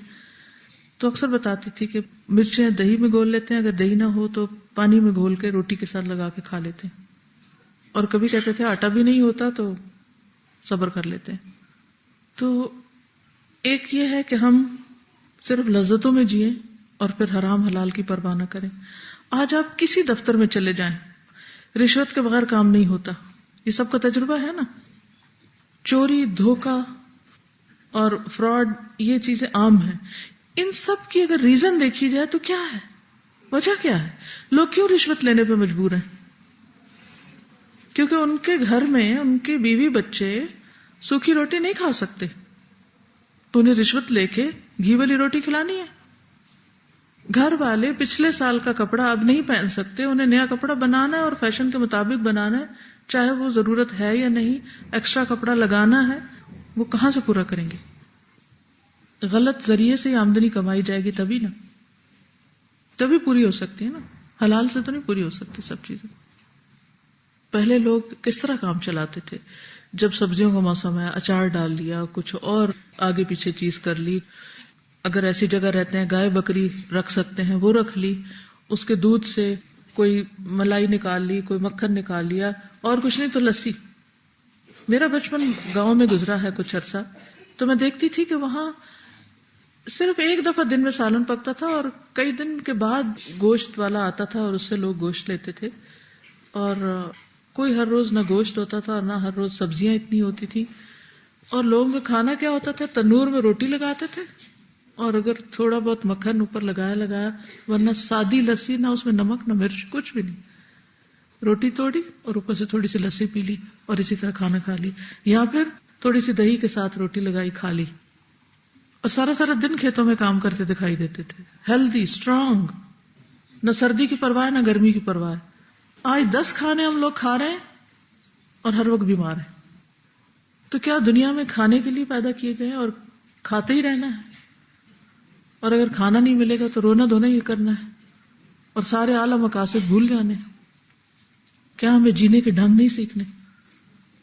کیا ہمیں طریقے نہیں آنے چاہیے کہ اگر ہمارے گھر میں گھی نہیں ہے تو ہم کس طرح بچوں کو بھی بہلا سکتے ہیں، اور طریقہ کیا ہے کہ کم سے کم میں بھی کچھ پکا سکیں؟ اگر آپ کوئی بھی گھر چائنیز کو رینٹ پر دیں تو وہ اتنا سا بھی مٹی کا ایریا نہیں چھوڑیں گے، کچھ نہ کچھ اس میں اگا لیں گے۔ ہمارے نیبرہڈ میں ایک چائنیز تھے تو میں نے دیکھا کہ انہوں نے سارا لان ختم کیا اور اس سارے کے اوپر سبزیاں اگا لی۔ میں نے کہا ہے دیکھنے میں تو یہ بھی بڑی خوبصورت لگ رہی، تو کہتے ہیں کہ یہ لوگ رہتے ہی نہیں ہیں جب تک کہ ساتھ ساتھ اپنی فریش سبزیاں خود نہ اگا لیں۔ اور مجھے یاد ہے کہ بعض گھروں میں نے دیکھا کہ وہ گھڑا ٹوٹ جاتا ہے نا تو اس میں مٹی ڈال کے اس میں پودینہ، دھنیا اور چھوٹی چھوٹی چیزیں اگا لیتے ہیں، کیونکہ وہ ان کا کچن گارڈن ہوتا ہے، وہیں سے ہی کوئی دہی میں ملایا، کوئی کسی چیز میں ملایا اور گزارا کر لیا، کام چلا لیا، لیکن حرام لقمہ نہیں کھایا۔ جو گوشت حرام سے بنتا اس کے لیے کیا ہے؟ آگ ہے۔ اللہ تعالیٰ اس سوکھے میں بھی لذت ڈال دیتا ہے، لیکن جس کے منہ کو حرام لگ چکا ہو پھر اسے حلال میں لذت کہاں سے آئے گی؟ اگر ہم واقعی چاہتے ہیں ہماری نمازیں قبول ہوں، ہماری دعائیں قبول ہوں، ہماری عبادتیں قبول ہوں، آخرت میں جنت ملے، تو پھر ہمیں صرف ظاہری سنتوں پر عمل نہیں کرنا، اس کے آگے جا کر بھی دیکھنا ہے کہ ہمارا لقمہ جو ہے وہ حلال کا ہے یا نہیں، اور صرف لذت کے لیے کھانا تو کوئی کھانا نہیں۔ تو ایسے مختلف طریقے سوچئے کہ اگر آپ کے پاس زیادہ آمدنی نہیں ہے تو کن طریقوں سے آپ اپنا پیٹ بھر سکتے ہیں۔ اگر آپ کے گارڈن میں دھنیا پودینہ لگا ہوا ہے تو تھوڑی سی نمک مرچ ڈال کے آپ اس سے بہترین چٹنی بنا سکتے ہیں اور مزے سے کھانا کھا سکتے ہیں۔ اسی طرح بچوں کو آپ نے عادی کر دیا ہے میدا کھانے کا، تو اس کے آلٹرنیٹ کے طور پر آپ آٹے سے بھی بہت سی چیزیں بنا سکتے ہیں۔ مہرین نے اس کا تجربہ کیا، وہ آپ سے شیئر کر لیتی ہیں۔ السلام علیکم۔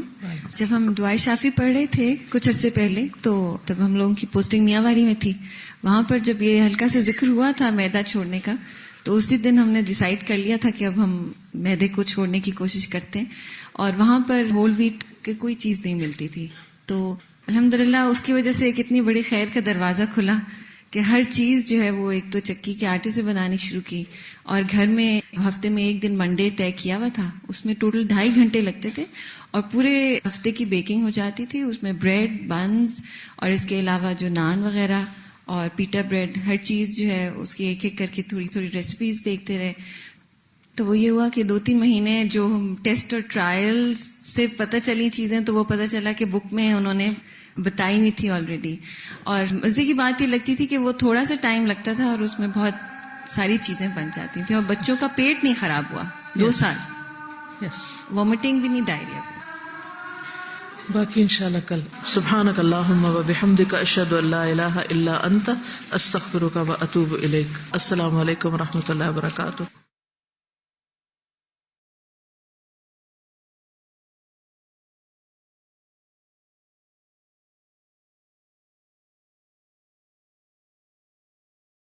السلام علیکم ورحمۃ اللہ وبرکاتہ۔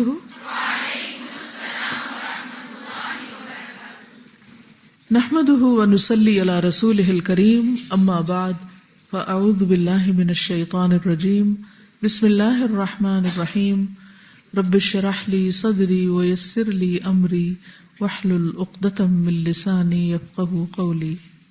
پچھلے دنوں کھانے کے ساتھ پانی پینے کی بات ہوئی تھی اور اس پر ہم نے یہ کہا تھا کہ مزید اس پر ریسرچ کریں، تو الحمدللہ اس پر کچھ مٹیریل سامنے آیا ہے۔ اس سلسلے میں سنت کیا ہے؟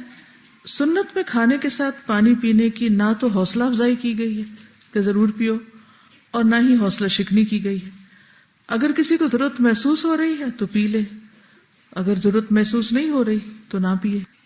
طبی نقطہ نظر سے جو موجودہ ریسرچ ہے، کھانے سے 15 منٹ پہلے سے لے کر کم از کم 1 گھنٹہ کھانے کے بعد اگر پانی سے پرہیز کیا جائے تو کھانا صحیح ہضم ہوتا ہے. اگر کھانے کے دوران پانی پینا ہو تو چھوٹے چھوٹے سپس میں پیا جا سکتا ہے. السلام علیکم ورحمۃ اللہ وبرکاتہ. مقدار میں پانی پینا ہاضمے کے لیے. نحمده ونصلی علی رسولہ الکریم، اما بعد فاعوذ باللہ من الشیطان الرجیم، بسم اللہ الرحمن الرحیم. رب اشرح لی صدری ویسر لی امری واحلل عقدۃ من لسانی یفقہوا قولی. کل کیا پڑھا تھا ہم نے؟ صحت کو فائدہ دینے والی غذائیں. اس کے ساتھ ہمیں یہ بھی پتہ ہونا چاہیے کہ صحت کو نقصان دینے والی غذائیں کون سی ہے نا. ٹھیک ہے، تو کون کون سی غذائیں آپ نے پڑھی تھی؟ کھجور کے بارے میں مزید کچھ لکھ کے بھیجا گیا ہے کہ کھجور کے کچھ فائدے ہیں. ہوتا یہ کہ جب ہمیں فائدے زیادہ پتہ ہوتے ہیں تو پھر ہمارا عمل بھی تھوڑا تیز ہو جاتا ہے. جن لوگوں کو آئرن کی کمی ہو، اور اکثر لڑکیوں کو ہوتی، ان کے لیے مفید ہے. میگنیشیم جو ہمارے نروس سسٹم کے لیے بہت فائدہ مند ہے اور انرجی پیدا کرتا ہے، حافظے کو اچھا کرتا ہے. پوٹاشیم جو بلڈ پریشر میں مفید ہے. کیلشیم اور فاسفورس جو ہڈیوں کی صحت کے لیے ضروری ہے. وٹامن B3 یہ خون میں کولیسٹرول کو کم کرتا ہے، دل کی بیماریوں اور شریانوں میں مفید ہے. فولک ایسڈ بھی ہوتا ہے کھجور میں، یہ بھی دل کی بیماریوں اور شریانوں کے سکڑنے سے محفوظ رکھتا ہے. پکی ہوئی تازہ کھجور میں ایک کمپاؤنڈ ہوتا ہے جو عورت کو بچے کی پیدائش کے موقع پر فائدہ دیتا ہے. دودھ پلانے والی عورتوں میں دودھ کو بڑھاتا ہے. کھجور کا مسلسل استعمال کینسر سے بھی بچاؤ کرتا ہے کیونکہ اس سے امیون سسٹم مضبوط ہو جاتا ہے. گردے کی پتھری سے بھی حفاظت ہوتی ہے کیونکہ کھجور میں پیشاب آور اجزاء موجود ہیں. اینٹی انفلیمیٹری ہے. ٹھیک ہے. اور کیا تھا؟ انار، اس کا کیا فائدہ ہے؟ کچھ مزید آپ نے پڑھا؟ جی. السلام علیکم. استاذہ، میں نے کچھ عرصہ پہلے ہی ریسرچ سٹارٹ کی تھی انار کے اوپر. میں نے کھانا بھی ڈھیر سارا شروع کر دیا اس وجہ سے کیونکہ اس میں جو سب سے بڑا فائدہ تھا وہ یہ تھا کہ وہ چہرے کے لیے اینٹی آکسیڈنٹ ہوتا. اور فیس کا مجھے پرابلم تھا کہ میری فیس پہ اسکیلی بہت زیادہ تھی، تو میں نے وہ ایک ہی ویک میں نے اچھا خاصا کھایا اور مجھے فیل ہوا اس کا جو فائدہ ہے. دوسری بات یہ کہ اس کے انار کے چھلکوں کے بارے میں تھا کہ انار کے چھلکے اس کو جب پیس کے کھایا جائے تو شوگر پیشنٹ جو ہوتے ہیں ان کی شوگر بھی کم ہوتی ہے، اور جو بچے ہوتے ہیں آگے سے ہائی رسک جن کو شوگر کا ہوتا ہے ان میں بھی وہ رسک جو ہے وہ کم ہو جاتا ہے. گڈ. اور استاذہ ایک اور چیز کہ کل جتنی بھی ہم نے غذائیں پڑھی، میرا تعلیم القرآن کا ایک ایکسپیرینس ہے کہ I had very bad problem of back ایک. اس میں مجھے اتنا شدید وہ پرابلم تھا کہ ڈاکٹرز نے مجھے سرجری ریکمینڈ کر دی تھی. لیکن تھرو آؤٹ قرآن جب ہم پڑھتے ہیں تو ہم یہ دیکھتے ہیں کہ جو دن میں ایکسپیرینسز ہوتے ہیں قرآن کی آیات بھی ویسی چلتی ہیں. تو میرے لیے قرآن واز ڈاکٹر بیسکلی. اس پین سے پہلے مجھے کبھی آیت میں نے ایسی دیکھی نہیں جس میں غذاؤں کا ذکر ہو. تو جتنی غذائیں تھیں وہ ساری ایسی غذائیں تھیں جن سے میں منہ چڑھاتی ہوتی تھی، مجھے بہت الجھن ہوتی تھی کھانے سے. لیکن استاذہ میں نے میڈیسنز کم کر دی اور ان چیزوں کو اپنی ڈائٹ میں جب ایڈ کیا تو مجھے 6 months وہ پرابلم رہا، لیکن 1 month لگا مجھے بالکل ٹھیک ہونے میں. ماشاءاللہ. اور الحمدللہ آج I have know any problem. میرا HB لیول سب کچھ الحمدللہ فائن. الحمدللہ. جی. اس کے علاوہ اور کیا تھا انار کے بارے میں بولی؟ انار کے اندر ایسے اجزاء پائے جاتے ہیں جو اینٹی ایسڈ کا کام دیتے ہیں اور معدے کے السرز وغیرہ کے لیے اور ڈیوڈینل السرز میں بہت مفید ہے. اس کے علاوہ اس میں پوٹاشیم پایا جاتا ہے جو کہ ہائپر ٹینشن میں مدد دیتا ہے، یعنی اس کے کیور میں مدد دیتا ہے. اور اسی طرح اس کے اندر پاورفل اینٹی آکسیڈنٹس ہوتے ہیں اور اس کی وجہ سے ہمارا جو شریانوں کے اندر اور خون کے اندر جو کولیسٹرول اور LDL وغیرہ ہے ان کو لوور کرنے میں یہ مدد کرتے ہیں. گڈ. اور کون سی غذا تھی؟ کدو. جی. کدو کے بارے میں بھی ہے کہ اس میں الفا اور بیٹا کیروٹین پایا جاتا ہے، وٹامن E اور C پایا جاتا ہے، پوٹاشیم اور فائبر ہے، اور بڑی مقدار میں اینٹی آکسیڈنٹ ہے، اور یہ دل کی بیماریوں میں بہت مفید ہے. ہمارا امیون سسٹم کو مضبوط کرتا ہے، کینسر، آنکھوں کے موتی اور زکام وغیرہ سے تحفظ فراہم کرتا ہے. بہت سے لوگ کدو بھی نہیں کھاتے اور پسند نہیں کرتے، حالانکہ اس میں بہت فائدے ہیں. اور ایک صحابی کہتے ہیں کہ میں تو اس وقت سے کدو سے محبت کرنے لگا جب سے نبی صلی اللہ علیہ وسلم کو سالن میں سے ڈھونڈ ڈھونڈ کر کدو کھاتے دیکھا. پھر یہ ہے کہ کدو کے جو بیج ہیں ان میں زنک پایا جاتا ہے، سیلینیم اور آئرن بھی ہے. اس میں اومیگا 3 فیٹی ایسڈز بڑی مقدار میں ہوتے ہیں جو کولیسٹرول کو کم کرتے ہیں. اور دل اور شریانوں کے لیے مفید ہے، جلد کو صحت مند رکھتے ہیں، اور کئی جلدی بیماریوں مثلا سورائسس وغیرہ میں بہت مفید ہے. اس میں عام طور پر ہم دوائیاں تو کھاتے رہتے ہیں لیکن غذاؤں سے علاج نہیں کرتے، حالانکہ اللہ سبحانہ و تعالیٰ نے جو غذائیں ہمارے لیے پیدا کی ہیں انہی کے اندر ہمارے لیے شفا بھی رکھی ہے. ضرورت اس بات کی ہے کہ ہم اپنے مزاج کو سمجھیں اور ان غذاؤں کو استعمال کریں جو ہماری ضرورت ہے، اور ان سے بچیں جو ہمارے لیے نقصان دہ ہیں. جی کانسٹیپیشن کی اگر کسی کو پرابلم ہو جاتی ہے اور جس میں کہتے ہیں نا آنتیں جو ہیں وہ بالکل چپک جاتی ہیں ایک دوسرے سے اور بہت تکلیف دہ صورتحال ہو جاتی ہے، اس میں مجھے کسی نے بتایا کہ آپ سفید انار کے اوپر سفید زیرے کا ہی پاؤڈر ڈال کے کھائیں تو انشاءاللہ آپ کو بہت زیادہ اس کا فائدہ ہوگا. اور ڈاکٹرز کو سمجھ نہیں آ رہی تھی اور میں نے وہ 2 ٹائم کھایا، ایک دوپہر کے ٹائم اور رات کو، اور الحمدللہ اس کے 2 دفعہ کھانے سے میں بالکل ٹھیک ہو گئی. ماشاءاللہ. جی اینٹی آکسیڈنٹ کی بات کریں. بیسیکلی جو ہماری باڈی کے اندر کینسر کاز ہوتا ہے اس کی سب سے بڑی وجہ آکسیڈیشن ہے، اور آکسیڈیشن جو ہے وہ اس طرح سے ہوتی ہے کہ جو فری ریڈیکل وہ بیسیکلی ہوتے ہیں کہ آپ کی باڈی کے اندر فری ریڈیکل کے آکسیجن ریڈیکلز بن جاتے ہیں جو کہ سیلز کو ڈسٹروائے کرتے ہیں، جو ڈائریکٹلی جا کے ڈی این اے کو افیکٹ کرتے ہیں اور باڈی کے اندر جتنا بھی میٹابولزم ہوتا ہے اس کو افیکٹ کرتا ہے. اس کے بہت سارے کازز ہوتے ہیں، جیسے ہم اچھی فوڈ نہیں کھاتے، ہم ڈائریکٹ سن لائٹ کے ذرا اس طرح سے ایکسپوز ہوتے ہیں جس طرح سے جیسے اب آکسیجن لیئر ہے جو ہماری اوزون لیئر ہے وہ ڈیمیج ہو گئی ہوئی ہے. بیسیکلی آکسیڈنٹ پروسیس ہوتا ہے، اور جو اینٹی آکسیڈنٹ ہوتا ہے نا وہ اس آکسیڈنٹ پروسیس کو روکتا ہے جس کی وجہ سے کینسر کاز نہیں ہوتا. اور جتنی بھی نیچرل فوڈز ہیں ان میں بہت زیادہ اینٹی آکسیڈنٹ پایا جاتا ہے، اور قرآن مجید میں جتنی بھی فوڈ کا ذکر ہے میں نے ان پہ اوور آل ایک رپورٹ سرچ کی تھی جس میں یہ انار ہے اور زیتون ہے اور جتنی بھی چیزیں ان میں بہت زیادہ اینٹی آکسیڈنٹ پایا جاتا ہے اور ہم ان چیزوں کو نہیں کھاتے. شکریہ. جی زیتون کے بارے میں کوئی کچھ کہنا چاہے گا؟ چلیں یہیں پہ روکتے ہیں اپنا انشاءاللہ تعالیٰ، اور پھر زیتون کے بارے میں ہم نیکسٹ کلاس میں جو ہے وہ انشاءاللہ پڑھیں گے. آپ لوگوں میں سے کوئی کچھ شیئر کرنا چاہے گا؟ سبحان اللہ. آپ لوگ مجھے بتائیں کون کون سی فوڈ ہے جو ہمیں اپنے یعنی کہ کچھ چیزیں ایسی ہیں جو الحمدللہ ہم سب اپنے کھانوں میں استعمال کرتے ہیں. جیسے کھجور ہے، اللہ کا شکر ہے کہ آئی تھنک ہر گھر میں ہی الحمدللہ کھجور اور شہد جو ہے وہ پایا جاتا ہے. لیکن اس کے علاوہ جو چیزیں ہیں وہ کون سی ہیں جو ہم نہیں کرتے؟ اچھا کھیرا، ککڑی، وہ آئی تھنک ککڑی ہوتی ہے جو لمبی والی لائٹ گرین سے کلر کی ہوتی ہے، اس کو آئی تھنک ککڑی کہتے ہیں. کچھ لوگ کھیرے کو بھی ککڑی کہتے ہیں، لیکن وہ بھی الحمدللہ اویلیبل ہے. لیکن کھیرا تو استعمال ہو جاتا ہے، لیکن وہ جو لمبی والی ککڑی ہوتی ہے نا، مجھے یاد ہے کہ ہم پاکستان میں نا اس پہ نمک ڈال کے کھاتے ہوتے تھے، تو یہاں پہ ہمیں اس کی عادت نہیں ہے، بہت کم نظر آتی ہے. سبحان اللہ. بالکل انار بھی ہم لوگ اکثر یہاں پہ ویسے میں نے دیکھا انار کا درخت بھی لگے ہوتے ہیں اکثر گھروں میں نا، لیکن ہم لوگ بس انار کی جو سستی آتی ہے وہ کیا ہوتی ہے کہ اس کو چھیلنا، اس میں سے دانے نکالنا، وہ ایک کام لگ رہا ہوتا ہے. لیکن آپ دیکھیں کتنے فائدے ہیں. سبحان اللہ. اچھا وہ تر ہوتی ہے، صحیح. تو پھر ککڑی جو ہے وہ پھر کھیرا ہی ہوتا ہے. ٹھیک ہے. بارلے الحمدللہ. جو اس کو تو ضرور سسٹر ناز مینشن کر رہی تھی کہ وہ آج کل اس کے اوپر کر رہی ہیں. سسٹر ناز آپ ریسیپی شیئر کریں گے آپ کس طرح سے بناتی ہیں روٹی، اور پھر میں بھی انشاءاللہ بتاتی ہوں کہ میں کس طرح سے بناتی ہوں، تاکہ کیونکہ یہ چیز ایسی ہے میں بڑے عرصے تک نا اس لیے نہیں بنا پاتی تھی کہ مجھے کسی نے کہا تھا یہ نا پین کیک کی طرح بنتا ہے، تو وہ میں اس طرح بناتی تھی لیکن وہ صحیح نہیں بنتی تھی، پھر میں نے چھوڑ دی. تو ابھی پچھلے سال جب میں پاکستان گئی ہوں نا تو میرے ماموں جان ان کے گھر میں ان کے لیے، کیونکہ وہ ڈائبیٹک ہیں وہ بھی، تو ان کے لیے نا ان کی جو میڈ تھی وہ جو کی بناتی تھی، تو میں نے اس سے سیکھی تھی، اس نے مجھے بتایا تھا. تو اس کے بعد ہم یہاں پر آ کے میں یعنی کہ اسی طریقے پہ بناتی ہوں تو بہت اچھی روٹی بن جاتی ہے. جیسے ناز آپ بتائیں کہ کیا کرتی ہیں؟ السلام علیکم ورحمۃ اللہ وبرکاتہ. وعلیکم السلام ورحمۃ اللہ.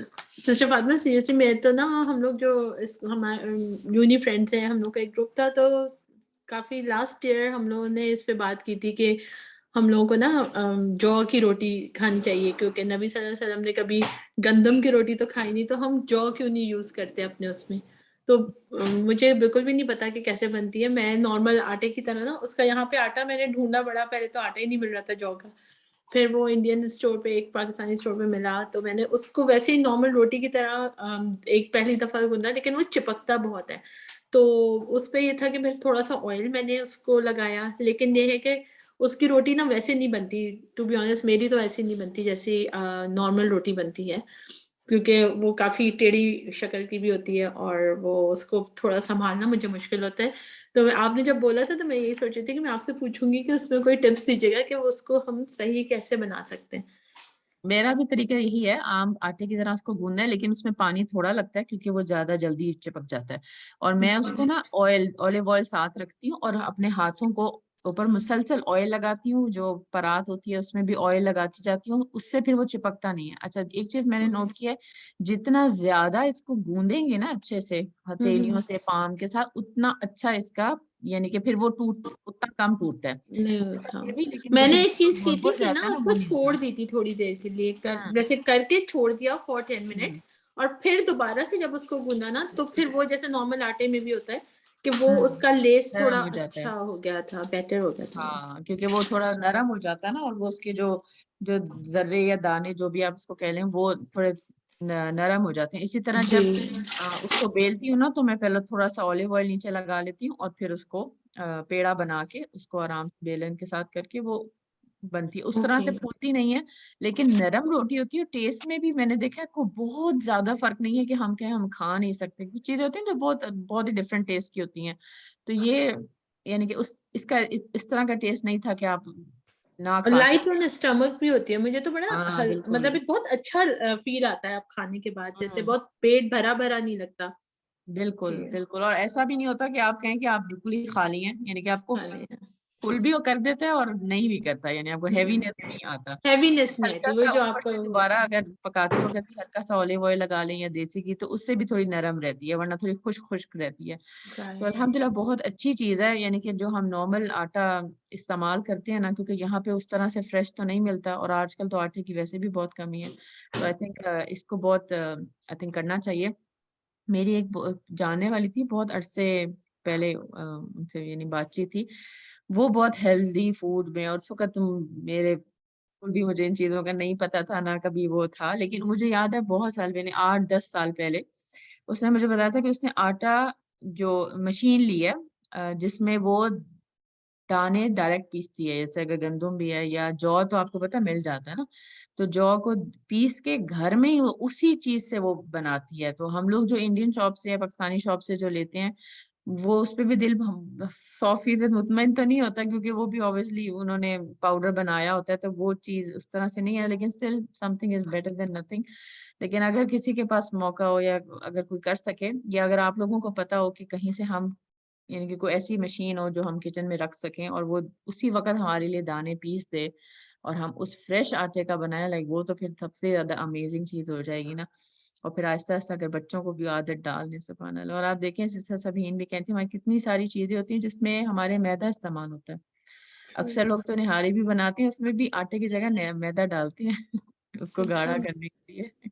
ایک اور چیز سسٹر فاطمہ، یہ جو مطلب میں تو اب صحیح بات یہ ہے کہ سستی کی وجہ سے ابھی پچھلے کچھ دنوں سے تو میں نے جو کا دلیا یوز کرنا شروع کر دیا ہے ٹو بی آنسٹ، کیونکہ ہوتا ہے نا آپ ہر وقت اس پوزیشن میں نہیں ہوتے کہ آپ اپنے لیے وہ روٹیاں بنا رہے ہیں اور وہ کر رہے ہیں. تو مجھے ہوا کہ چلو کبھی وہ بھی بن جائے تو ساتھ میں آن سائڈ. تو مجھے دلیا ایسا لگا کہ وہ اس پہ دل زیادہ مطمئن ہو رہا تھا کہ آٹے میں تو پھر پتہ نہیں کیا کیا ہو سکتا ہے، مگر دلیا پھر بھی دیکھنے میں لگ بالکل. رہا اور تھا جو الحمدللہ ہم لوگ کو یہاں پہ وہ جو اوٹس وغیرہ مختلف شیپس میں مل جاتے ہیں تو وہ اچھی چیز ہے، یعنی کہ آپ وہ بھی استعمال کر سکتے ہیں نا. اس کے علاوہ جو chia seeds like they are amazing, اس کی تو آپ پڈنگ بنا کے کھائیں نا بہت ہی مزہ آتا ہے. 1-2 چمچ آپ لے لیں، ٹھیک ہے، اس کے اندر تھوڑا دودھ ڈالیں تو وہ جس طرح ہوتا ہے نا بیزل سیڈ پھول جاتے ہیں، اسی طرح یہ بھی جو ہے نا پھول جاتے ہیں. تو اس کے اندر آپ تھوڑا سا ہنی ڈال سکتے ہیں، آپ اس میں تھوڑا فروٹ ڈال سکتے ہیں، اس میں آپ اوٹس ڈال کے اس کو بنا کے یعنی کہ فریج میں رکھ دیں اور صبح آپ ناشتے میں اس کو کھا سکتے ہیں. اور اگر آپ کو لائک سویٹ ٹوتھ ہیں آپ لوگ بہت زیادہ، آپ کو میٹھا کھانے کا دل کرتا ہے تو یہ بہت یعنی ہیلدی ہے اور آپ کو فل بھی کرتا ہے، آپ کی شوگر بھی ہائی نہیں ہوتی، اور یعنی کہ ویسے بھی اگر اس میں دیکھا جائے تو بہت زیادہ ہیلدی وہ آپشن ہے. اور آج کل تو آئی تھنک ہمارے لیے چیزوں کو لینا بہت آسان ہو گیا ہے. تھوڑی سی ایکسپینسو ضرور ہیں یہ چیزیں لیکن اویلیبل ہیں. آپ کبھی ہیلتھ فوڈ سیکشن کے اس میں جائیں، کولز کے جو آئل ہوتی ہے اس میں اتنی چیزیں ہیں سبحان اللہ کہ بعض اوقات نا یعنی کہ اپنے اوپر شرمندگی ہوتی ہے کہ چیزیں اویلیبل ہیں بٹ کیا پرابلم ہے کہ ہمیں اس کو استعمال کرنا نہیں آتا. دودھ کی کتنی قسمیں ہیں آپ دیکھیں، اور یہ جو فلاور ہیں کتنی چیزوں کے آ گئے ہیں. آپ کو خالی میدا نہیں، اس کے علاوہ ہیلدی آپشنز میں آپ کے پاس اتنی ساری آپشن ہیں، اتنے سارے سیڈز ہیں لیکن ہمیں استعمال نہیں کرنا آتا اور پھر ہمارے ٹیسٹ بھی نہیں ہے تو ہم لوگوں کو وہ کھایا بھی نہیں جاتا. تو اس کے اوپر بھی تھوڑا سا نا ہم سب کو اپنے اپنے آپ کو چینج کرنے کی ضرورت ہے. سبحان اللہ. آئی تھنک یوٹیوب پہ اویلیبل ہے. میں دیکھوں گی. استاذہ کی جو بہن ہے نا وہ طب نبوی سے علاج کرتی ہیں, ذکیہ ہاشمی. ان کا طب نبوی کے بارے میں لیکچرز بھی موجود ہیں. آئی تھنک انہوں نے اس میں مینشن کیا تھا. میں دیکھوں گی اگر مجھے ویب سائٹ سے مل گیا, ادروائز آئی تھنک یوٹیوب پہ اویلیبل ہوگا تو وہ آپ وہ بھی کر سکتی ہیں. نبیز کے بارے میں بھی. اور ایک اور تھا بناتے تھے, ذہن سے نکل گیا میرا. تلبینہ. تلبینہ بالکل اس کو بنانے. نبیز تو آئی تھنک ہوتا ہے کھجور کو آپ مٹی کے اس میں بھگو دیں اور صبح پھر آپ اس کو بلینڈ کر کے کر لیں. تو میں آپ کو ریسیپی انشاءاللہ اس کی دے دوں گی, کیونکہ بہت زیادہ دیر تک نہیں رکھنا ہوتا کیونکہ اس میں پھر نشہ پیدا ہونا شروع ہو جاتا ہے. تو اس کے لیے ٹائم ہوتا ہے کہ آپ نے اتنی دیر تک رکھنا ہے. تو وہ میں انشاءاللہ تعالیٰ نا سرچ کر کے آپ شیئر کروں گی. اگر آپ لوگوں میں سے کسی کو ملے تو وہ آپ لوگ بھی انشاءاللہ تعالیٰ شیئر کیجیے گا. جزاک اللہ خیر. تلبینہ میں بناتی ہوں. تلبینہ تو بڑا بہت ہیلدی ہوتا ہے, وہ بہت اچھا ہوتا ہے. تھوڑا سا وہی بات ہے سناز, ہم لوگ کو نا ٹیسٹ ڈیولپ کرنے کی ضرورت ہے. تلبینہ کا ٹیسٹ ہے نا تھوڑا سا نمکینش ہوتا ہے. ہم لوگ دلیا کھاتے ہیں نا, میٹھا کھانے کے عادی ہیں ہم لوگ. تو وہ جو وہ ہے وہ اس کو تھوڑا سا نمکین سا ٹیسٹ ہوتا ہے اور تھوڑا سا منہ میں نا وہ آپ کے ڈرائی ڈرائی سا وہ آتا ہے. تو وہی بات ہے اگر تھوڑا دن کھائیں سنت سمجھ کے, اجر کے پوائنٹ آف ویو سے, اس کے لالچ میں, تو شاید کچھ دنوں میں ہمارا جو ہے وہ عادت ہماری پکی ہو جائے. میلبرن میں تو ہمارے یہاں پہ ایک شاپ ہے نارتھ میں, وہاں پہ نا یہ ملتی ہیں پروڈکٹس. آپ کو یاد ہے ہماری جہاں کلاس ہوتی تھی یہ سینٹر میں کے پیچھے ایک شاپ ہے, وہاں پہ آپ کو یہ ساری چیزیں مل بھی جائیں گی. وہاں پہ یہ تلبینہ وغیرہ کی ساری چیزیں جو بھی آپ کو چاہیے ہوتی ہے نا ہیلتھ پروڈکٹس, وہ آپ کو وہاں پہ بڑے آرام سے مل جاتا ہے. اب اس میں فروٹس وغیرہ بھی اگر ڈال کے کھاتے ہیں تو وہ تھوڑا سا اس کو ہو جاتا ہے ایزی. بالکل بالکل سسٹر سبین, یہی بات مجھے بھی تکلیف دیتی ہے اپنے بارے میں کہ ہمارے اوپر جہالت بہت زیادہ ہے. چیزیں ہیں لیکن ہمیں پتہ ہی نہیں ہے کہ ان کو استعمال کیسے کرنا ہے. اس چیز کے اوپر مجھے خود بھی بہت دکھ ہوتا ہے کہ ایک تو ہوتا ہے نا کہ جن کے پاس ہے ہی نہیں, اللہ تعالیٰ نے ہمیں اپرچونٹی بھی دی ہوئی ہے لیکن ہماری لا علمی ہے. لیکن وہی بات ہے, لا علمی کا علاج جو ہے وہ علم حاصل کرنا ہے. تو انشاءاللہ مل کے کوشش کرتے ہیں. آپ لوگوں سے بھی ریکویسٹ کروں گی, آپ لوگوں کو اگر کوئی چیز ملے تو ضرور گروپ میں شیئر کریں. کوئی ریسیپی ہو, کوئی اچھی پروڈکٹ ہو, تو تاکہ ہم ایک دوسرے سے سیکھ سکیں نا, اور پھر ایک دوسرے کا ساتھ ہونا تو عمل کرنا تھوڑا آسان ہو جاتا ہے. ادروائز نا مشکل لگ رہا ہوتا ہے کہ میں اکیلی ہوں شاید, یا میں ہی شاید آڈ ون آؤٹ ہو گئی ہوں. تو انشاءاللہ مل کے کوشش کرتے ہیں اور ایک دوسرے کو جیسے سکھاتے ہوئے چلتے ہیں انشاءاللہ تعالیٰ. چلیں ایک ایکٹیویٹی کرتے ہیں اس ہفتے, ٹھیک ہے؟ ہم سب جو ہے نا وہ کوشش کرتے ہیں کہ جو کی آٹے کی روٹی بنائیں اور کھائیں.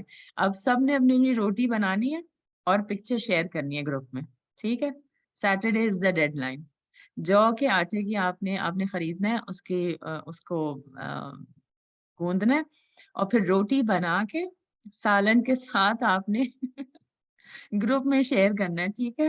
اچھا میں ٹیوٹوریل کروں, چلے ٹھیک ہے, پھر میں ٹیوٹوریل کرتی ہوں. پہلے اپنے کسی بچے کو کہتی ہوں ساتھ ساتھ مووی بناتا ہے, پھر میں آپ کے ساتھ شیئر کرتی ہوں انشاءاللہ تعالیٰ.